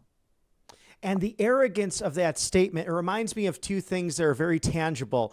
First and foremost, because I saw it being someone who grew up in Illinois, the pension crisis and the property taxes, Yes. many retirees having to leave Yes. right around that age, as you mentioned, 65 to 70, Yes. could not stay in their homes. So they had to get up and go to greener pastures, if you will, and in most cases better weather, but still they wanted to remain where their families were. That was not the case. And then I also think about the Appalachia and West Virginia, so many of these people saying, oh, they'll just get tech jobs when it's been generational in blue collar work and the coal mines to the oil industry. Well, actually, no, I know this trade. I like to work in this trade. It's not going to change when I'm getting towards the end of my career. So are there any current statistics you're seeing with retirees just about like percentages or how many are actually back in the workforce? So right now, T. Rowe Price, a big place for putting your 401ks, did a study, and it was released through Forbes. Forbes actually cited it in some of their stuff. They discovered that 20% of those that are identifying as retirees are currently back in the workplace, either full-time or part-time. 20%. That's several million retirees. Then they discovered that 13% of these retired seniors are more than likely to come back into the workplace this year. So that number is growing. So yeah, there are some statistics to look at to see how this is fleshing out after the last 4 years of the Biden-Harris administration. And now they're saying that 50% of retirees are actually considering returning back to work. 50%. And they're saying that among the retirees, that many now are actually considering, delaying coming back in. Not that Larry Fink, had made a good statement, but they really are looking at their savings. They're looking at their 401ks. They're looking at their IRAs, and they're saying, and then they're looking at inflation. They're looking at how much they've lost over the last 4 or 5 years, and they're just like, I don't have a choice. What do I do? I mean, I can't just live on Social Security. Between my savings and my Social Security, if I have too much of my savings, well, then I get dinged to my Social Security. So, they're kind of between a rock and a hard place when it comes to retirement. And so what are some of the biggest financial pressures for retirees outside of Social Security, but also being put back into the workforce? I'm sure that there are certain situations where it's, are there specific kind of jobs? Because as people are aging, getting older, I'm just thinking of things like going back to like a Trader Joe's, for example, and being on your feet for a prolonged period of time. I'm sure that there are some issues there with the ability to do certain jobs, just simply given the age of the retirees. Mm-hmm. So some of the big things right now, obviously inflation is one of them. We still have a lot of high prices in the United States. Petroleum is still, in many states. I've got my children live in Los Angeles, and I'm told that the average price of gas is between $4.75 and $7.50, depending on where you buy gas. I mean, that's how do you go to work on that? I mean, that's a big chunk. But then healthcare. Healthcare in 2023, they said that the cost of healthcare went up by 7.25%. So we're seeing rising costs across the board. Grocery prices are still high in a lot of places. I'm here visiting Arizona, visiting my mother, and I went to this grocery store called Fry's, and we bought just a few things, and it was $30. I'm like, 30. I'm like, are you kidding? So those are just some of the major areas that, are causing seniors, um, grief and fear and wonder about having to go back to the workplace because of these high prices. Exactly. And with so many financial uncertainties out there, where can retirees and pre-retirees look for stability in the workforce and ultimately get back to what they were doing, being retired? Because, I mean, people they've poured themselves into this and they want to live that American dream. And we don't deserve anything this side of heaven, but I think these good people deserve to have some R&R after they've put so much into their careers. Well, 40 years of working is a long time, in some cases even more. Um, Really, it's the best place to find stability. The stock market is very volatile, right? Most of the markets, there's a lot of uncertainty. We've got BRICS, we've got inflation, we've got, a digital currency that's still pending. We've got all of these pressures that are coming on the dollar. And I think the best place to find stability is taking some of what you've saved out of paper assets. Paper assets can be devalued almost immediately, whereas hard assets such as gold and silver, these don't depreciate the way paper assets do. So literally, if you take, let's say in 2021, when Joe Biden got into office, let's say you had, $100,000 of savings, and let's say 30,000 was in gold, right? Well, that 92% would have affected your paper assets, but you would have actually gained more from owning gold. So the gold, as that hedge of protection, would have actually offset those inflationary losses. So I would say the best place to find stability is literally to take some of your paper assets, your paper cash. If you're in all cash, you're just waiting to lose because the value of the dollar is still declining. Bank of America said it's lost 10.7% of its value just since January 1 of 2025. So if you are to take, if you to take anything away from today's message is to put some money, some of your cash into hard assets like gold and silver. Both right now are in a major bull market. Gold hit 3,700 a few days ago. Silver is just it's exploding. They're now saying they expect $4,000 by the middle of 2026 for gold. So stability would be as inflation roars its head and interest rates not coming down with a 0.25% cut as we saw last week. These things, weigh the dollar down, but gold brings the value of your IRA and your 401k up. So that's where I would say you would find the most stability. And let's just break it down for whatever generation people are in or wherever they're at right now. I would say that maybe putting it in properties, saving around, let's say 30 or so % of that paycheck if they can, and then some investments, and perhaps even that crypto world, is kind of scary as that is right now. Would you reevaluate all of that if they don't have those assets in tangible gold, silver, and metals, and really rethink about placing it with a great company like Monetary Gold? Well, thank you for saying that. I would say review everything that you've got going on right now.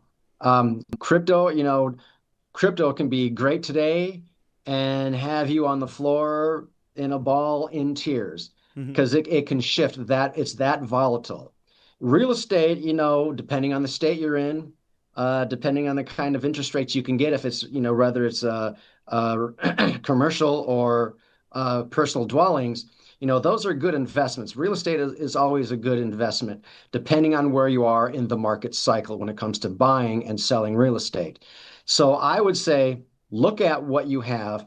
I would say right now is a perfect time to be, if you're between 20 and let's say 35, maybe 40, I would be aggressive with my savings. I would be aggressively saving. I would be cutting back. I would be working on trying to be as frugal as possible because we don't know what's coming up. At some point, President Trump will no longer be in office. If another Republican such as Vice President Vance doesn't get in office and another Democrat gets into office, we're going to see a huge shift in economic policies. We're going to see even more volatility in the markets. We're going to see probably a very lackluster, if that, job growth. They really bring a lot of uncertainty to the market. So I would say, what are your concerns? Are you concerned about inflation? Are you concerned about, that suffering that almost 10% loss over those 4 years during the Biden administration being in office? Are you worried about BRICS? Are you worried about digital currencies? Are you worried about high prices? Are you worried about petroleum prices? Are you worried about, banks failing and $37 trillion of debt crashing?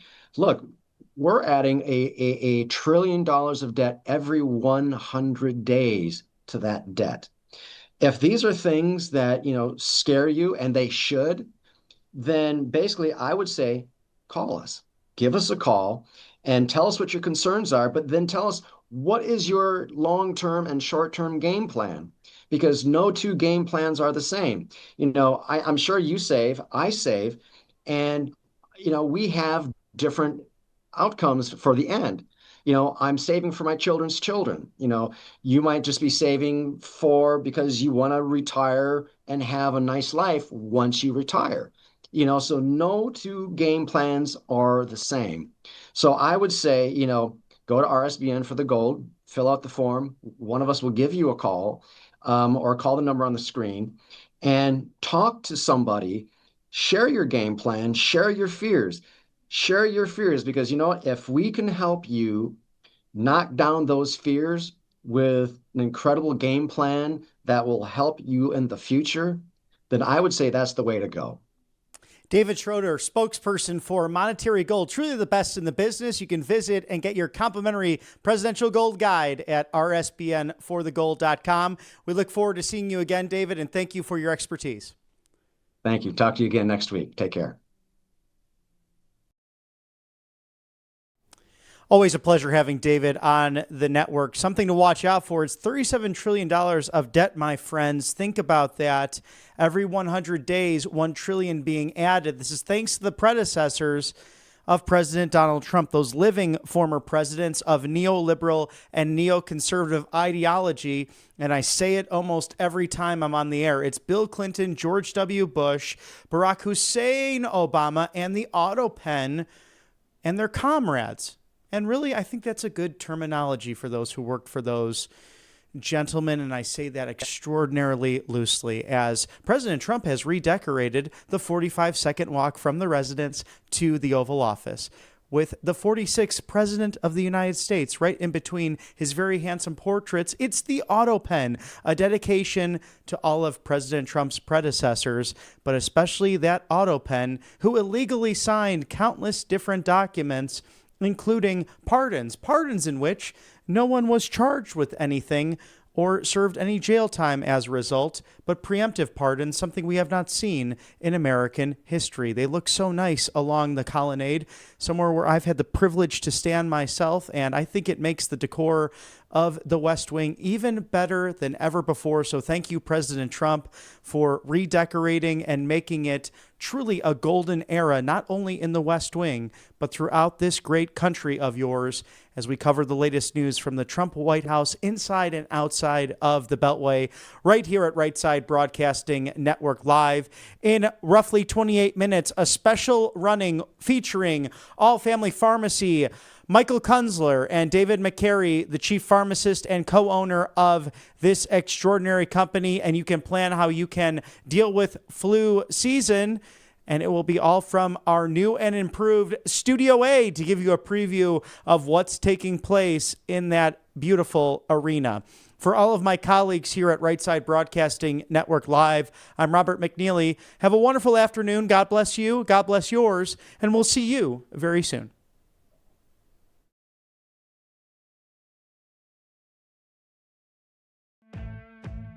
Welcome to Right Side Broadcasting Network, your trusted conservative news outlet. At RSBN, we deliver the truth when the mainstream media falls short.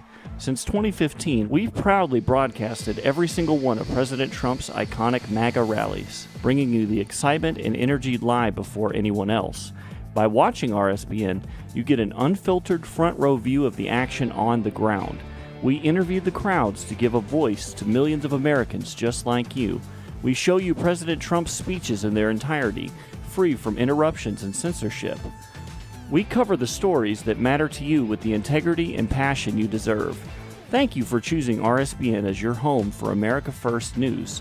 Together, we stand strong, united, and informed. So join us and be part of the right side of history.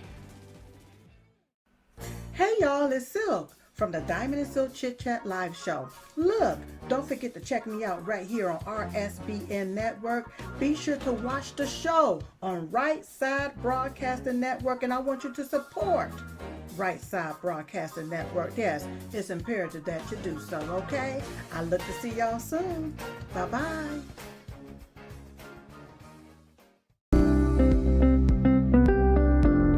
allfamilypharmacy.com/RSBN. You can scan that QR code now, RSBN10. That is the code, easy to remember, for 10% off. This is ivermectin, hydrochloroquine, antibiotics that will save you and yours from bacterial and viral infections, NAD+, and much, much more. 200 essential medications and emergency medical kits, the meds you trust delivered to your door.